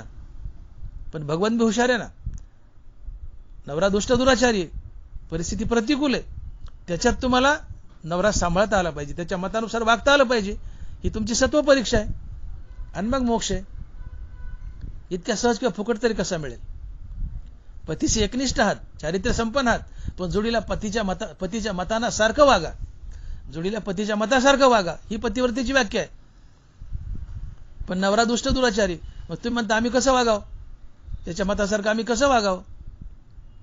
तुम्हाला वागावं लागेल, तेव्हाच तुम्ही पतिव्रता ठराल आणि तुम्हाला मोक्ष मिळेल. आणि म्हणून माझं एक तुम्हाला सजेशन आहे. नवरा दुष्ट आहे, दुराचारी, मान्य आहे, कडू आहे, कपटी, हाणतोय, मारतो, दारोडा आहे, खदाडा आहे, पिदाडा आहे, दुष्ट दुराचारी आहे, दारू पिऊन घरी आला, दारू पिऊन घरी आलाय. तुम्ही बायका काय करता? तुम्ही त्याच्याशी अतिशय बॅडली रिॲक्ट होता, अतिशय बॅडली. आला का ढोसून, पुढे अजून एक घाण शब्द लावता, तुम्ही वापरत नाही. आला का ढोसून, हा तुमचा शब्द ऐकून त्याची तळपायाची आग मस्तकाला जाते. नवरा दारू पिऊन आला की तुम्ही त्याच्याशी बॅडली रिॲक्ट होता, त्याचा तिटकारा करता, घाण घाण बोलता. आणि मनुष्य आपला नवरा असो की परका असो, कुणी असो, जानवाला सांगतायत, देखे शब्दाची व्याप्ती, निंदा आणि स्तुती, ते तर द्वेषा अद्वेष उपजती श्रवणद्वारे. ओवी नीट ऐका. देखे शब्दाची व्याप्ती, निंदा आणि स्तुती, ते तर द्वेषा अद्वेष उपजती श्रवणद्वारे. तुमची कोणी स्तुती केली, तोंड भरून बोलले तुम्हाला, तुमची कोणी स्तुती केली, स्तुती कानाला प्रिय आहे. कान हा ज्ञानेंद्रिय, शब्द हा कानाचा विषय. शब्द दोन प्रकारचे, एक स्तुतीपर आणि एक निंदापर. स्तुतीपर शब्द कानाच्या आवडीचा विषय, निंदापर शब्द कानाच्या नावडीचा विषय. स्तुती कानाला आवडते, निंदा कानाला आवडत नाही. तुमची कोणी स्तुती केली, ज्यांनी स्तुती केली त्याच्याबद्दल तुम्हाला राग अर्थात प्रीती निर्माण होते, प्रेम निर्माण होतं, रागद्वेष. ज्यांनी कोणी स्तुती केली त्याच्याबद्दल राग अर्थात प्रेम, प्रीती निर्माण होते आणि तुम्ही त्याच्यासोबत सद्वर्तन करता. सद्वर्तनातून पुण्याचा जन्म होतो, तुमची मैत्री होते. पण तुमची कोणी निंदा केली, तुम्हाला तोंड टाकून बोलले, घाणघाण शिव्या दिल्यात, तुमची निंदा केली आणि कानाने निंदा शब्द भोगला की तात्काळ ज्यांनी निंदा केली त्याच्याबद्दल द्वेष निर्माण होतो. हा द्वेष क्रोधाला जन्म देतो. क्रोधातून माणसाचा सारासार विचार नाहीसा होतो, त्यातून बुद्धी भ्रष्ट होते आणि मनुष्य ज्यांनी निंदा केली त्याच्याबरोबर गलिच्छ वर्तन करतो, हाणतो, मारतो, शिव्या देतो, त्यातून पापाचा जन्म होतो. तुमची दुश्मनी लागते. पाप पुण्यातून संसार बंधन तर घडतं, पण यातून मैत्री आणि दुश्मनी या दोन गोष्टी जन्माला येतात. आणि म्हणून भगवंत म्हणतात की ध्यायतो विषयान पुसा संगस्तेषु जायते, संगात संजयाते कामा, कामात क्रोधोबी जायते, क्रोधात भवती सम्मोहा, सम्मोहात स्मृतिविभ्रम, स्मृतिवंशात बुद्धिनाशो, बुद्धिनाशात प्रणश्यती. तुमची कोणी स्तुती केली, ज्यांनी स्तुती केली, स्तुती करणाऱ्याबद्दल राग अर्थात प्रीती प्रेम, आणि त्या रागातून अर्थात प्रीतीतून प्रेमातून सद्वर्तन, त्यातून पुण्य आणि तुमची मैत्री. पण तुमची कोणी निंदा केली, आत सुप्त अवस्थेत अहंकार दडलेला असतो. तुम्हाला कोणी घाणघाण बोलले, शिव्या दिल्यात, तुमची निंदा केली, अहंकार सुप्त अवस्थेत दडलेला असतो. तो आतून हृदयातून ढुसणी मारतो, तुम्हाला कोपरखिळी मारतो आणि म्हणतो बघ त्या अमक्या अमक्याने तुझी निंदा केली. ज्यांनी निंदा केली तात्काळ त्याच्याबद्दल द्वेष, द्वेषातून क्रोध, क्रोधातून सारासार विचार नाहीसा, त्यातून बुद्धिभ्रष्ट, त्यातून गलिच्छ वर्तन, शिवीगाळ, हाणामारी आणि दुश्मनी, पापाचा जन्म आणि दुश्मनी. संसार बंधन तर आलंच पाप पुण्यामुळे, ते भोगावंच लागतं, पण दुश्मनी आली. मग कुणी असो, आपला मनुष्य असो परका असो, अहो बाप असू द्या, पोटचं लेकरू आहे, बाप आहे, पोटचं लेकरू आहे, पण वाईट वागतंय लेकरू. प्रेमानं समजून सांगितलं लेकराला तर लेकरू ऐकतच सुधारतंय. पण ठीक आहे लेकरू चुकतं, वाईट वागतंय, बसल्या उठल्या बाप जर लेकराला शिव्यात देत असेल तर पोटचं लेकरू डाफरतं, पोटचं लेकरू डाफरतं, अंगावर येतं किंवा घर सोडून जातं. निसर्गात कानाला निंदा आवडतच नाहीये, सृष्टीचा नियम आहे. कानाला स्तुतीच प्रिय आहे. सख्या बापानं जर आपल्या लेकराला शिव्या दिल्या, निंदा केली, तर ती पोटच्या लेकरालाही आवडत नाही. पोरग बापावर डाफरत नाही तर निघून जातं. निसर्गात कानाला निंदा आवडतच नाही. मग नवरा घरात दारू पिऊन आलाय, आल्याला तुम्ही आला का ढोसून, टिंब टिंब आला का ढोसून, धंदाचे ना तुला, उठसूट टिंब टिंब प्यायचं घरी यायचं. मूर्ख आहेस ना, नालायक आहेस ना. तुम्ही दारू पिलेल्या नवऱ्याची निंदा केली, निंदा शब्द त्याच्या कानावर पडला, वाईट वाईट बोलले, त्याची निंदा केली, ही निंदा नवऱ्याच्या कानावर पडली, ती निंदा त्याच्या कानानं भोगली आहे. तात्काळ त्या बायकोबद्दल द्वेष, नवऱ्याच्या मनात तात्काळ बायकोबद्दल द्वेष, द्वेषातून क्रोध, आणि क्रोध म्हणलं की सारासार विचार नाहीसा होतोच, त्याला आग्यापिछा नसतो. सारासार विचार नाहीसा, त्यातून बुद्धिभ्रष्ट, आणि त्यातून बायकोसोबत गलिच्छ वर्तन. तो तुम्हाला हाणणार, मारणार, शिव्या देणार, तुमचं भांडणच होणार, तुमचे संबंध विकोपाला जाणार, तुमचं फाटणारच, जुळणारच नाही, फाटणारच. आणि म्हणून शहाणे असाल तर बायकांना एक करा, नवरा पिऊन आलाय ना, येऊ द्या, आलाय ना, त्याला प्रेमानं रिसीव्ह करा, प्रेमानं रिसीव्ह करा. तो नालायक आहे, चुकलायच आहे, पण प्रेमानं रिसीव्ह करा. गाढवाला पाटील म्हणा, तो गाढव आहे पण गाढवाला पाटील म्हणा, प्रेमानं रिसीव्ह करा. या म्हणाव, त्याला पलंगावर बसवा, त्याला आडवं करा, त्याच्या पायातला बूट काढा, सॉक्स काढा, त्याला पाण्याचा ग्लास द्या, चहा पाण्याचं विचारा, त्याला जेवण द्या, ताट द्या, प्रसंगी भजे करून द्या. दारू प्यायला ना भजे करून द्या, काही बिघडत नाही, भजे करून द्या, खाऊ द्या त्याला. एवढं करा, त्याच्याशी बॅडली रिॲक्ट होऊ नका. तो अपकार करतोय, तुम्हाला म्हणता अगं अण्णा भजे, तुझं फलानं बिस्तानं घाण बोलतोय, तुम्हाला अपकार करतोय, पण तुम्ही त्याच्यावर उपकारच करा. तो घाण बोलतोय, अपकार करतोय, तुम्ही उपकारच करा. त्याला पाणी द्या, ताट द्या, जेवण द्या. तो भले अपकार करतोय, तुम्ही उपकार करत राहा. आणि उपकारात फार ताकद असते, उपकारात फार ताकद असते. अनेक दिवस विसोबा खेचत ज्ञानोबा राहिला, अपकारच करत राहिला, जोडी फाडली, नको जीवन नकोसं केलं, काय काय केलं नाही सगळ्यांना माहिती. या विसोबा खेचराने ज्ञानोबाला आयुष्यभर त्रासच दिला. पण ज्यावेळेस ज्ञानोबाच्या पाठीवर मांडे भासताना विसोबा खेचराने पाहिलं, विसोबाची झाक गेली, विसोबा शरण आला, ज्ञानोबाच्या पायावर लोळला. उपकारात ताकद असते. विसोबा अपकार करत होता, ज्ञानोबराय विसोबावर उपकारच करत होते. अपकार करणाऱ्यावर उपकार करतो तो संत असतो, साधू असतो. नवरा अपकार करतोय, करू द्या, तुम्ही उपकारच करा, उपकारच करा. एक वेळ असेल की त्या उपकारात एवढी ताकद असते, नवरा वितळेल, त्याचं हृदय वाजरेल की मी एवढा त्रास देतो बायकोला, वाईटच बोलतोय, एवढा छळ करतोय, मी अपकार करतोय, तरी ती माझ्यावर उपकारच करते. एक दिवस तुमच्या पायावर लोळेल आणि तुमच्या मुठीत येईल, आणि तुमच्या मुठीत आला की तुम्ही सांगाल तसं तो वागेल. आणि मग पतीचे मता, इथून पुढे मग पतीचे मता, ज्ञानोबा पतीचे मता अनुसरोनी पतिव्रता, अनायासे आत्महिता भेटेची.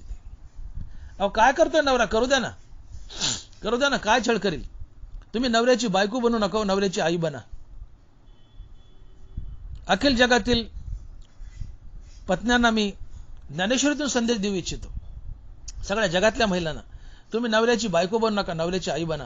आणि बायको ही नवऱ्याची आईच असते, बायको ही नवऱ्याची आई असते. मी तुम्हाला पुरावा देईल नाथ महाराजांचा. नाथ महाराज लिहितात, आत्मा वय पुत्र नामासी, पुत्र झाली या स्त्री अशी, संग करून स्त्रीपाशी, क्षणे क्षणे विषयाशी त्यागवी वेद. ववी पुन्हा ऐका नाथ महाराज. आत्मा वय पुत्र नामासी, पुत्र झाली या स्त्री अशी, संग करून स्त्रीपाशी, क्षणा क्षणा त्यागवी वेद. नाथ महाराज म्हणतात की आपल्याला आपल्या पत्नीपासून एक मुलगा झाला, तो मुलगा झाला म्हणजे आपणच आपला अंश पत्नीच्या उदरात ठेवलाय आणि आपलाच अंश मुलाच्या रूपानं पत्नीच्या गर्भातून बाहेर आलाय. अर्थात त्या नवऱ्यानेच त्या बाईच्या पोटी जन्म घेतलेला असतो. हे नाथ महाराज बोलतात, आत्मा वय पुत्र नामासी, पुत्र झाली या स्त्री अशी, संग करून स्त्रीपाशी, क्षणे क्षणे त्यागवी वेद. आपण आपला अंश आपल्या पत्नीच्या उदरात ठेवलाय, आपण आपला अंश मुलाच्या रूपानं आपल्या पत्नीच्या उदरात ठेवलाय. तो मुलगा जन्माला आलाय आपल्या बायकोच्या पोटी, म्हणजे प्रत्यक्ष हा नवराच बायकोच्या पोटी जन्माला आलाय. आणि त्या दिवसापासून पुढे ती बायको आपली आई असते. हे नाथ महाराज म्हणतात, संग करून स्त्रीपाशी, क्षणे क्षणे त्यागी वेद. आत्मा वय पुत्र नामासी, पुत्र झाली स्त्री अशी, संग करून स्त्रीपाशी, क्षणे क्षणे त्यागी वेद. आपल्या मुलाच्या रूपानं आपण आपलाच अंश पत्नीच्या उदरात ठेवलाय. तो मुलगा जन्माला आला आपल्या बायकोच्या पोटी, त्या मुलाच्या रूपानं आपणच जन्माला आलो. आणि त्या दिवसापासून ती बायको आपली आई असते, आपली आई असते. हे नाथ महाराज भागवतात बोलतात. आणि म्हणून एका कवीने म्हटलंय, स्त्री ही एका क्षणाची पत्नी असते पण अनंत काळची माता असते. कोण कवी मला आता नाव आठवत नाही त्याचं, पण एका कवीने म्हटलंय, स्त्री ही क्षणाची पत्नी आहे पण अनंत काळची माता आहे. पत्नी माता आहे हो, पत्नी माता आहे. आणि म्हणून बायकाने नवऱ्याची बायको बनवू नये, आई बनावं. शानीबाई ती असते की जी आपल्या नवऱ्याची आई बनते. बायको बनवू नका. बायको म्हणलं की उसनं प्रेम असते, नवरा बायको म्हणलं की ऍडजस्टमेंट असते. मुलात आईत ऍडजस्टमेंट नसते, मुलात आईत ऍडजस्टमेंट नसते. रस्त्याने मुलगा चालला, आई चाललीये, तरणा बाण मुलगा आहे 25 वर्षाचा, ताकदवान आहे. मुलगा ना आई चाललेत, ताकदवान मुलगा आहे, समोरून वाघ आलाय आणि आई म्हातारी. पण म्हातारी आई ताकदवान मुलाला मागं घालते आणि वाघासोबत 2 हात करते आणि मला खा म्हणते, माझ्या मुलाला वाचव. ही आई असते, हे आईचं प्रेम असते. नवऱ्याची आई बना, नवऱ्यावर खरं प्रेम कराल. जुन्या काळी बायका टोपल्यात लहान लेकराला घालायच्या आणि खुरपाला जायच्या रानामध्ये. लहान बाळ त्या टोपल्यात झाडाखाली ठेवलंय, ते खिळत आहे टोपल्यात आणि बाया खुरपाच्या नादात रंगल्या. तेवढ्यात एक मोठा साप यावा आणि बाळाच्या टोपल्यावर फणा काढून उभा राहावा. आणि ती आईनी पाहावा, हातातलं खुरपं फेकून देते, हाताने त्या सापाचं मुंडकं धरते. घरात पालीला भिणारी आई पण सापाचं मुंडकं धरते, मला चाव पण माझ्या बाळाला वाचव. ही आई असते. हे प्रेम असते. प्रेम स्वार्थी नसते, प्रेम परार्थी असते. जे दुसऱ्यासाठी जगतं ते प्रेम. प्रेम स्वतःसाठी कधीच जगत नाही, प्रेम दुसऱ्यासाठी जगतं. प्रेम स्वार्थी नसतं, प्रेम परार्थी असतं. आणि तुमचं ज्याच्यावर प्रेम आहे फक्त त्याच्यासाठी तुम्ही जगता. आणि ती व्यक्ती जीवनातून निघून गेली की तुम्ही जगू शकत नाहीत, तुम्ही जगू शकत नाहीत. आणि ती फक्त आई असते, बाप असतो. आपल्यावर निस्वार्थ प्रेम करणारे फक्त मायबाप असतात, जगात दुसरं कोणी नाही. आपल्यावर निस्वार्थ प्रेम करणारे फक्त 3च व्यक्ती जगात. एक आपले जन्मदाते मायबाप, दुसरे संत आणि तिसरा भगवंत. आणि म्हणून म्हटलं, तुम्ही संत मायबाप कृपावंत, काय मी पतित कीर्तिवानू. संत मायबाप आहेत, भगवंत मायबाप आहेत, जन्मजाते आईवडील मायबाप आहेत. विषांतर होईल तिकडे जात नाही. नवऱ्याचे मायबाप बना, नवऱ्याची आई बना, बायको बनवू नका. आई मुलावर प्रेम करते, प्रसंगी म्हणते मी मेलीच चालेल पण माझं बाळ वाचावं. हे प्रेम आहे. ज्याच्यावर प्रेम करतात त्याच्यासाठी जगता. आणि ती प्रिय वस्तू ज्याच्यावर प्रेम आहे ती जगातून निघून गेली तुम्ही जगूच शकत नाहीत. प्रेम स्वतःसाठी जगत नाही, हमेशा दुसऱ्यासाठी जगतं. आणि ज्याच्यावर प्रेम आहे त्याच्यासाठी तुम्ही जगत असता. मुलावर प्रेम आहे, तुम्ही मुलासाठी जगतात. आणि मग मूल जर गेलं, दगावलं तर आई जगू शकत नाही. जगू शकत नाही. जगते कशी बशी, पण त्या जगण्याला काही लाज नसते, काही रया नसते. प्रेम परार्थी असते, स्वार्थी नसते. आणि प्रेमच करायचं नवऱ्या, तर नवऱ्याची आई बना, बायको नाही. बायकोचं प्रेम स्वार्थी असते. नवरा बायको ही एक ऍडजस्टमेंट आहे. मैं तुम्हारे लिए चांद लाऊंगा आणि तारे लाऊंगा आणि तालाब में कूदूंगा आणि फलाना करूंगा आणि बिस्ताना करूंगा, ते सिनेमातले डायलॉग पंचट आहेत, काही चव नाही त्याला. ते हिरोने म्हणा तू मेरे लिए क्या करेगा, त्याने म्हणा मैं तेरे लिए चांद लाऊंगा, तेरे लिए तारे लाऊंगा. तुझ्या बापाने आणले होते का तारे चांद? तुला कुठं सापडायचे ते आनंद तारे? तुझ्याच्याने गुलाबाचं फुल आणणं होय ना, गुलाबाचं फुल आणणं होय ना, तो म्हणतो चांद तारे आणतो. हे पंचट डायलॉग आहेत सिनेमातले. नवरा बायको हे प्रेम नाही, एक वासना आहे. अहो बायको मेली तर महिना झाला तर नवरा म्हणतो 1 महिन्याने मला बायकोची गरज नाही हो, पण पप्प्याला माय पाहिजे. पहिल्या बायकोपासून 1 लुकर झाले ना पप्प्या, मला बायकोची गरज नाही पण पप्प्याला माय पाहिजे. हा भाडकाव तुलाच पाहिजे म्हण ना, पप्प्याला कशाला माय पाहिजे? वासना आहे हे, प्रेम नाही. नवरा बायकोत प्रेम नाही, वासना आहे. त्याला प्रेम बनवा. नवरा बायकोत प्रेम असतं, पण जर तुम्ही नवऱ्याची आई बनले तर ते प्रेम आहे, आणि बायको बनले तर ती वासना आहे. मारता नवरा मेला तर रडताना बायको म्हणते तुम्ही मेले आता आमचं कसं होईल? आई म्हणते का असं? मुलगा जर मेला आई पडता आई म्हणते का तू गेला माझं कसं होईल? ती धडकाच घेत असते, तोंडातून शब्दच निघत नाही. पण बायको म्हणते तुम्ही गेले आता आमचं कसं होईल? हे प्रेम आहे का? आमचं कसं होईल हे प्रेम आहे? ही वासना आहे. ज्याच्यावर प्रेम आहे त्याने किती छळू द्या तुम्हाला, त्याचा रागच येत नाही. आईला मुलांनी किती छळू द्या, ती खस्ता खाते, खस्ता खाते, वेडी होऊन त्याच्या मागे फिरते. त्यांनी त्या मुलांनी लाताने हाणू द्या, त्याला बाबा बाबाच करते. किती छळ करू द्या आईच्या मुलांनी, ती सहनच करते. नवऱ्याने बायकोचा छळ करू द्या, बायको सहन करते का? आज दुसऱ्या दिवशी सुटकेस भरते, माहेरला पळते आणि घटस्फोटाची नोटीस पाठवते. का? प्रेम नाही, ही वासना आहे. नवरा बायकोत प्रेम नाही, वासना आहे. नवरा बायकोत प्रेम असावं, आणि जेव्हा बायको ही नवऱ्याची आई बनेल तेव्हा ते प्रेम येईल. तुम्ही नवऱ्याची आई बना, बायको बनवू नका. बायको बनाल तर भांडण तटास होईल, घटस्फोटच होतील. अहो घटस्फोट हा शब्द आपल्या हिंदू संस्कृतीत ऐकायला सुद्धा मिळत नव्हता. गेल्या 100 वर्षाच्या पाठीमागचा काळ पहा, घटस्फोट हा भारतीय संस्कृतीत शब्दच नव्हता. हा डायव्होर्स, घटस्फोट हा शब्द 100 वर्षात, या 150 वर्षात आलाय आपल्याकडे. गाय जशी म्हातारी झाली तर खानदानी मनुष्य दावणीला मरू द्यायचा, पण तिला विकत नव्हता कुणाला. गाय दावणीला मरायची, खानदानी मनुष्य गायला विकत नव्हता. गाय विकणं पाप आहे, कन्या विकणं पाप आहे. तुकोबाराय बोलतात गाय विकू नये. तुकोबाराने 3 गोष्टी सांगितल्यात, कथा विकू नये, गाय विकू नये आणि कन्या विकू नये, पाप लागतं. तिकडे जात नाही मी, आता विषयांतर होईल, पण हे शास्त्र आहे. तुकोबाराय सांगतात गाय म्हातारी झालीये, दावणीला मरू द्यायची पण विकायची नाही. तसं बाई, नवऱ्याने किती छळ केला, करू नये नवऱ्याने छळ, नवऱ्याने नीट वागाव, पण नवऱ्याने हुकून चुकून छळ केला, बाई उमरा ओलांडत नव्हती. तुझ्या उमऱ्याच्या आत जीव देईल म्हणायची, मरल म्हातारी जर्जर होऊन, पण तुझा उमरा ओलांडायची नाही. आज राहिले का? अरे म्हणू देण्यात पोरी, नवऱ्याने नीट वागाव, पोरांनी नीट वागाव. मान्य आहे मला, पोरांनी आरोगंड वागू नये, पण पोरी अरे म्हणू देण्यात. अरे म्हणले की का रे, बॅग भरायचे आणि पळायचे, लगेच नोटीस. एवढं सोपं नाहीये.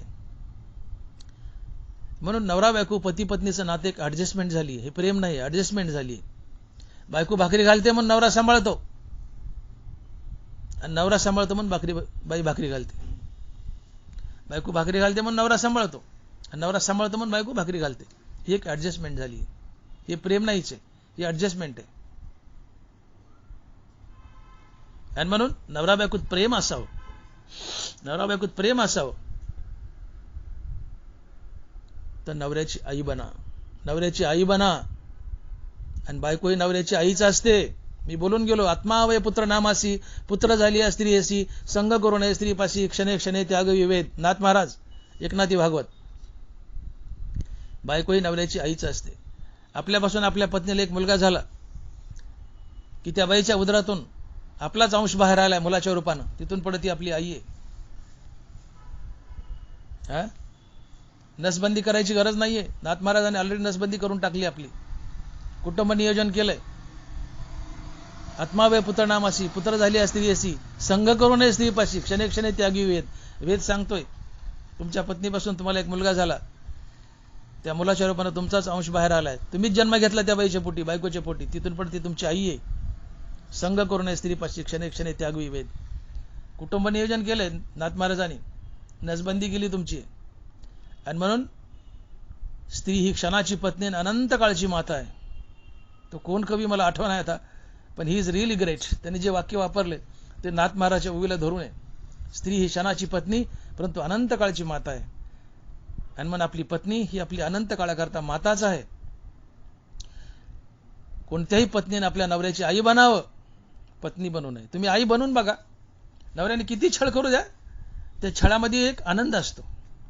मुलगा आईला छळतो, रडत बसते का नाही? लोक कुणी जर गारानं केलं, म्हातारी मध्ये जाऊ द्या आपलंच लेकरू, छळू द्या, छडलं तर येईल ना ठेप्याला, आज नाही उद्या येईल, परवा येईल. आणि नाही आलं तर तिला काय वाटत नाही का?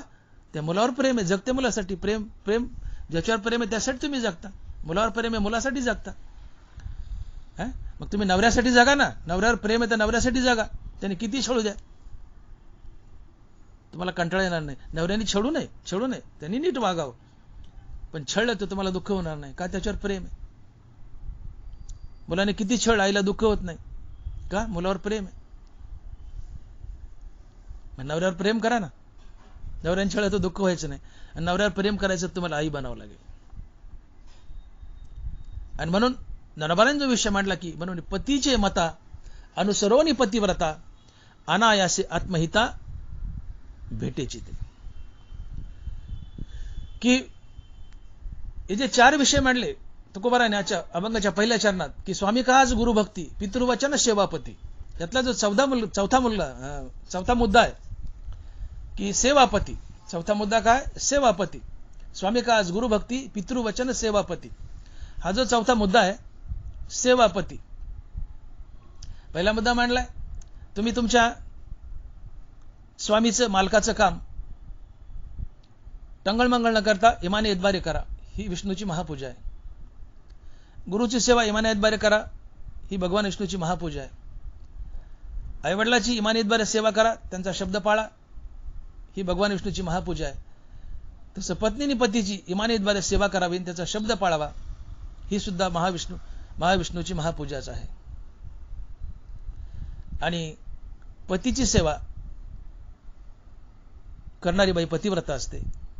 आणि पतिव्रता तिला म्हणतात ज्ञानोबा की जी पतीशी एकनिष्ठ आहे, चारित्र्य संपन्न आहे आणि पतीच्या मतासारखं वागते, ती पतिव्रता. म्हणून पतीचे मता अनुसरोनी पतिव्रता, अनायासे आत्महिता भेटेची ते. तुम्ही पतीशी एकनिष्ठ राहा, चारित्र्य संपन्न राहा आणि पतीच्या मतासारखं वागा, तो म्हणेल तसं वागा. या बाईला पतिव्रता म्हणतात. आणि या एका पतिव्रत्यानं तुम्हाला फुकटात मोक्ष आहे आणि तुमची देवावर सत्ता आहे. तुका म्हणे पतिव्रता तिची देवावरी सत्ता. इतकं बाईसाठी मोक्ष सोपा आणि फुकट केलाय. अनायास म्हटले, अनायास म्हणजे फुकट, सहज. इतका मोक्ष बाईसाठी देवाने सोपा केलाय. म्हणून कोणत्याही महिलेने, कोणत्याही पत्नीने ही मोक्षाची आणि देवावर सत्ता गाजवण्याची संधी सोडू नये, हा माझा तुम्हाला संदेश आहे. याचं सोनं करा, याची सुवर्ण संधी करा. आणि मी बोलून गेलो, तुम्ही म्हणता नवरा खदाडा आहे, पिदाडा आहे, मी त्याची उत्तरं दिलीत तुम्हाला. असू द्या ना, किती खदाडा आहे, गाढवाला पाटील म्हणा, त्याच्याशी प्रेमाने पेश या, त्याला शिवाय देऊ नका, दारू पिऊनाला शिवाय देऊ नका, गोडच बोला, पलंगावर झोपा, श्वास काढा, बूट काढा, पाणी द्या, चहा द्या, भजे द्या, जेवण द्या. तो अपकार करतो, तुम्ही उपकारच करत राहा. एक वेळ त्याचं काळीज वितळेल. मंबाजीने तुकोबाराला नाही ना तो त्रास दिला, एक दिवशी मंबाजी वितळला. रामेश्वर भट्टाने त्रास दिला तुकोबाराला, तर रामेश्वर भट्ट वितळला. पैठणमध्ये नाथ महाराजाला नाही ना तो त्रास दिला लोकांनी, लोक वितळले, चरणावर लोळले. अपकार करणारा दमतो का उपकार करणारा दमतो बघू आपण. शेवटी अपकार करणारा दमतो, उपकार करणारा दमत नाही. नवऱ्याने किती अपकार करू द्या, तुम्ही उपकारच करत राहा, तो दमेल अपकार करून करून. आणि तो म्हणेल, बाई मी एवढं छळलं, एवढा अपकार केला तरी तुम्हाला गोडच बोलते, माझ्या पुढंच करते. तो तुमच्या पायावर लोळेल आणि एक दिवशी मुठीत येईल. आणि मुठीत आला की तुम्ही सांगाल तसं वागेल, तुमचं ऐकेल. आणि मग त्याची मतं चांगली होतील. आणि मग पतीचे मता अनुसरोनी पतिव्रता, अनायासे आत्महिता भेटेची ते. आणि म्हणून नवऱ्याची पत्नी बनू नका, नवऱ्याची आई बना. मनोभावे तुम्ही नवऱ्याची सेवा कराल, एक पतिव्रता स्त्री बनाल, चारित्र्य संपन्न आणि एकनिष्ठ राहालच नवऱ्याशी, पण पतीच्या मतासारखं वागाल आणि अनायासे फुकटात तुम्हाला मोक्ष मिळेल आणि तुमची देवावरही सत्ता राहील. तुका म्हणे पतिव्रता तिची देवावरी सत्ता. आणि म्हणून सेवापती, पतीची मनोभावे सेवा करणं, पत्नीनं पतीची मनोभावे सेवा करणं ही सुद्धा भगवान विष्णूची महापूजाच आहे. आणि म्हणून महाराज म्हणतायत की स्वामी काज गुरुभक्ती पितृवचन सेवापती हेची विष्णूची महापूजा, अनुभव नाही तुझ्या. ज्या चारही गोष्टीला चकारात्मक सांगितलं हेची. नोकरानं आपल्या मालकाचं काम इमानीतबारी टंगळमंगळ न करता करणे, शिष्यानं गुरुची सेवा इमानीतबारी करणे, मुलांना आईवडिलाचा शब्द पाळणे आणि आईवडिलाची इमानीतबारी सेवा करणे, आणि पत्नीने पतीची सेवा करणे, या चारही गोष्टी करणे म्हणजे साक्षात भगवान विष्णूची महापूजा आहे. आणि तुकोबाराय चकारात्मक सांगतायत की हेची विष्णूची महापूजा, अनुभव नाही तुझ्या. यावरील चारही गोष्टीने भगवान विष्णूची पूजा घडते. नुसती पूजा नाही, महापूजा घडते. भगवान विष्णू तुमच्यावर प्रसन्न होतात, तुमचा उद्धार करतात, भविष्यात तुम्हाला मोक्ष देतात, सध्या संसारात बरकतही देतात, सुजलाम सुफलाम तुमचं कल्याण करतात. आणि म्हणून या चारही गोष्टी करा. या आजच्या अभंगात तुकोबारांनी 6 गोष्टी सांगितल्यात की ज्या 6 गोष्टी भगवान विष्णूची महापूजा आहेत. त्यातल्या 4 गोष्टी आपण पाहिल्या, स्वामीकास, गुरुभक्ती, पितृवचन, सेवापती.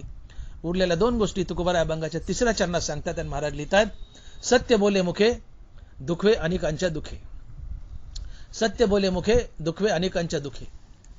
तेव्हाच्या 4 गोष्टी करा. सोबत 5वी गोष्ट सांगतात की तुम्ही तोंडानं सातत्यानं खरं बोला. सत्य बोले मुखे दुखवे अनेकांची दुखे. तुम्ही सातत्यानं सत्य बोला. खरं बोलण्याला, सत्य बोलण्याला किती महत्व आहे. तुकोबाराय म्हणतात, खरे बोले तरी फुकासाठी जोडे हरी. बघा इथं देव फुकटात जोडलाय. तुम्ही आयुष्यभर एकच व्रत पाळा, कधीच खोटं बोलायचं नाही, सातत्यानं खरं बोलायचं. फायदा काय? पांडुरंग फुकटात मिळतो, तुम्हाला फुकटात मोक्ष आहे. खरे बोले तरी फुकासाठी जोडे हरी. तेच महाराज म्हणतात की सत्य बोले मुखे दुखवे अनेकाच्या दुखे. सातत्यानं खरं बोला, फुकटात मोक्ष. खरे बोले तरी फुकासाठी जोडे हरी. ज्ञानोबाराय सोमुखाने ज्ञानेश्वरी सांगतायत की ज्ञानेश्वरी सारखा एवढा महान आणि अवघड ग्रंथ मी का लिहू शकलो. ज्ञानोबाराय बोलतायत ज्ञानेश्वरी मी का लिहू शकलो. माऊली लिहितायत, माझी सत्यवादाचे तप वाचा केले बहुत कल्प, तया फळाची महाद्वीप पातली प्रभू. नीट ऐका, माझ्या सत्यवादाचे तप वाचा केले बहुत कल्प, तया फळाची महाद्वीप पातली प्रभू. ज्ञानोबाराय म्हणतात मी ज्ञानेश्वरी सारखा महान ग्रंथ का लिहू शकलो, तर माझी सत्यवादाचे तप. मी ज्ञानेश्वरी का लिहू शकलो, तर याचं कारण मी जेव्हा जेव्हा अवतार धरला किंवा मनुष्य म्हणून जमिनीवर आलो या धर्तीवर, तेव्हा एकच केलं, मी माझ्या तोंडानं सतत सत्य बोललो, एकदाही खोटं बोललो नाही, सतत सत्य बोललो. याचं फळ काय, तर ज्ञानेश्वरी लिहिण्यास मी पात्र झालो. इतकं खरं बोलायला महत्व आहे, इतकं खरं बोलायला महत्व आहे. शहाणे व्हा. खरं बोलल्याने देव भेटतो. खरे बोले तरी फुकासाठी जोडे हरी. खरं बोललं तर ज्ञानेश्वरी लिहिता येते, खरं बोललं तर गाथा लिहिता येते. आणि मग ज्ञानोबारायांनी रेडा बोलवला, सच्चिदानंद बाबाचं प्रेत उठवलं, पाठीवर मांडे भाजले, जडभिंत चालवली. ज्ञानोबाराय म्हणतात हे सगळे माझ्या डाव्या हाताचा मळ आहे. हे सगळे चमत्कार माझ्या डाव्या हाताचा मळ आहे. माझ्या जीवनातील सर्वात मोठा चमत्कार काय, तर मी लिहिले ज्ञानेश्वरी. तया फळाची महाद्वीप पातली प्रभू. माझ्या जीवनातलं सगळ्यात मोठं फळ काय, तर मी लिहिले ज्ञानेश्वरी. तया फळाची महाद्वीप पातली प्रभू. इतकं मोठं महत्व सत्य बोलण्याला आहे. आणि म्हणजे सातत्यानं सत्य बोलतो, ही सुद्धा भगवान विष्णूची महापूजाच आहे. ही 5वी महापूजा आहे. महाभारताच्या युद्धात काही परिणाम दिसून येईना.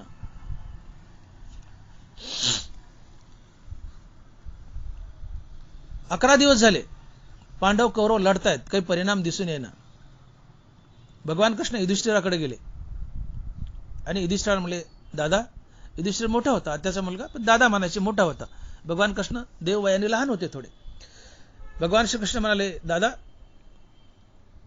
तुम्हाला युद्ध जिंकायचं का. म्हणजे काय बोलतं कृष्ण, युद्ध जिंकायचं का म्हणजे त्यासाठीच तर करायला होत ना, जिंकायचं ना म्हणले. मग म्हणले तुम्हाला एक काम करावं लागेल. म्हणले काय? तुम्हाला खोटं बोलावं लागेल. म्हणले काय बोलतो कृष्णा, तुला कळतंय का? माझं नाव धर्म आहे. मला धर्म का म्हणतात माहितीये का? मी माझ्या आयुष्यात एकदा खोटं बोललो नाही म्हणून मला धर्म म्हणतात.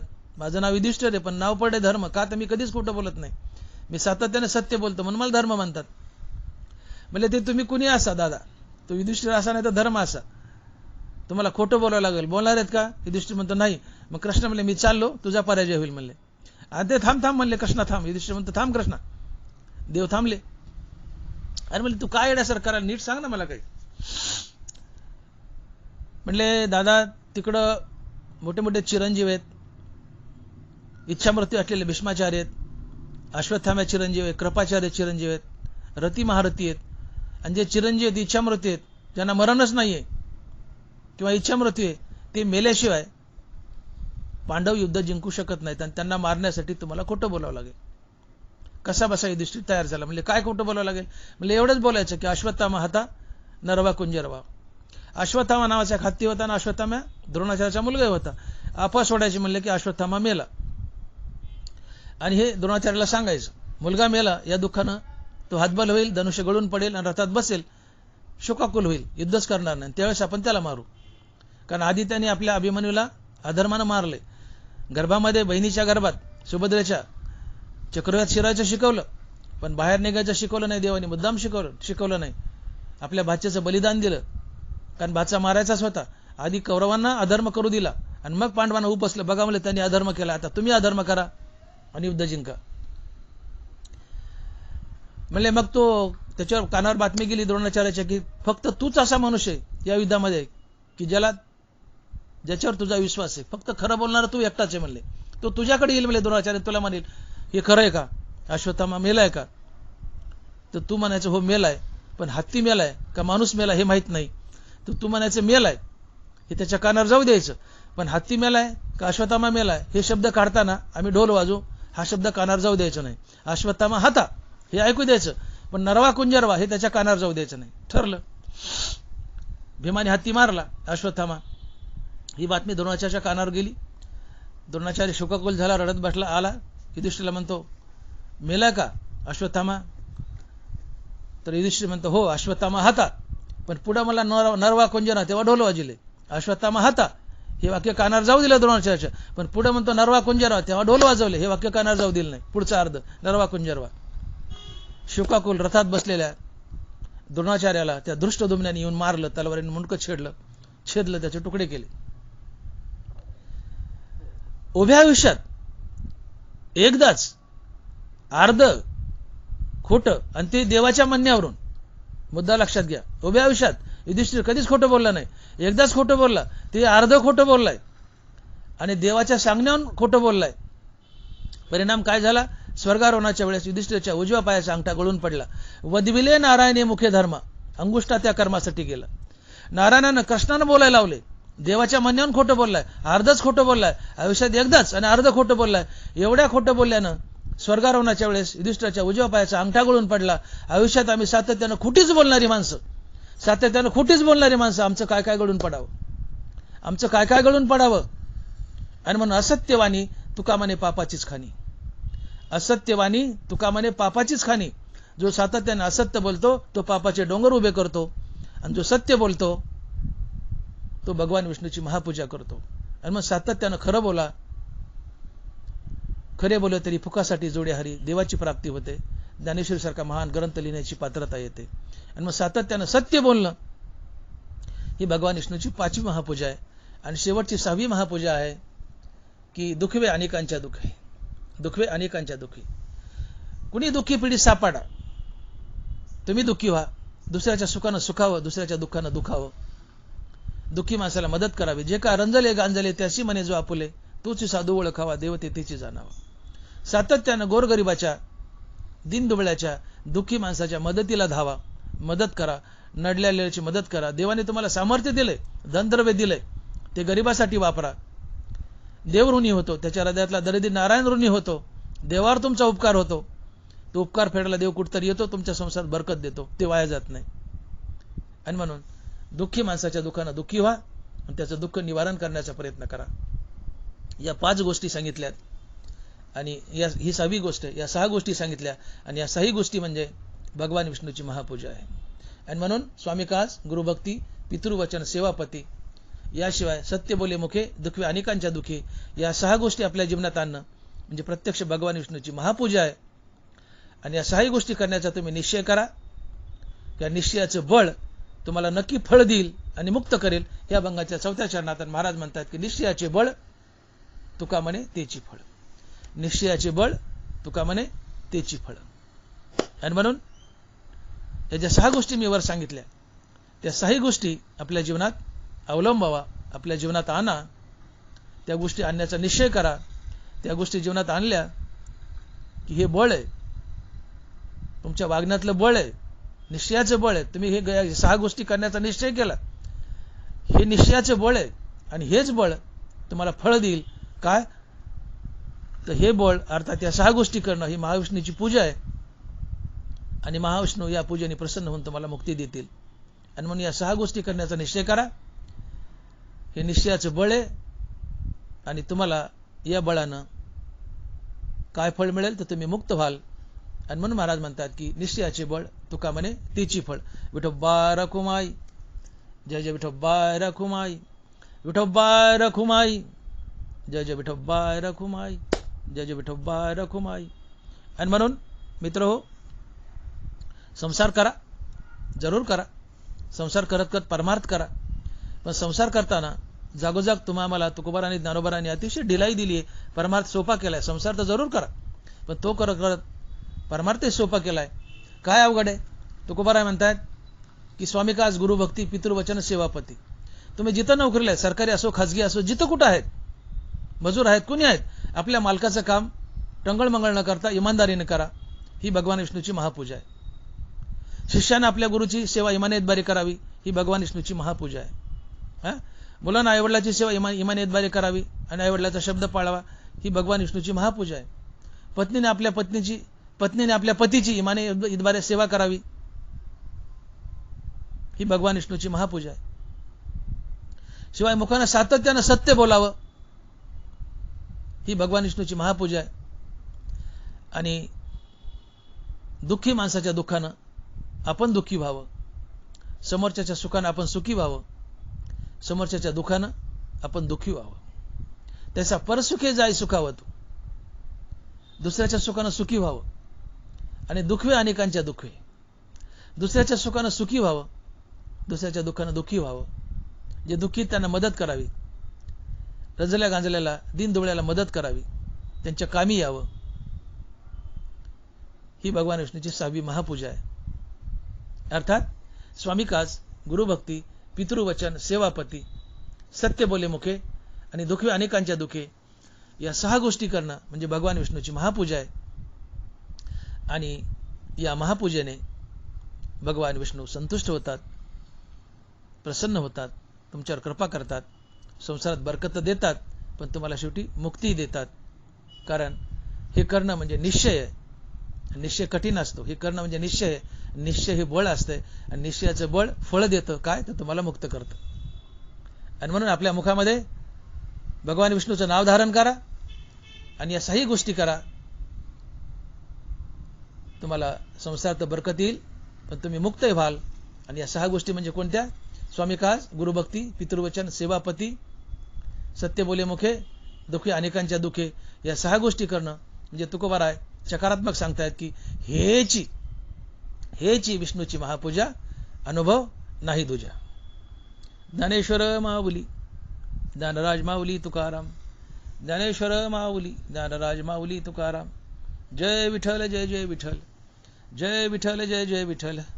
बोली लिले कुरे वेळी वाकुडी उत्तरे, करा क्षमा अपराध महाराज तुम्ही सिद्ध. ज्ञानदेव तुकाराम, ज्ञानदेव तुकाराम, तुकाराम तुकाराम तुकाराम तुकाराम तुकाराम तुकाराम तुकाराम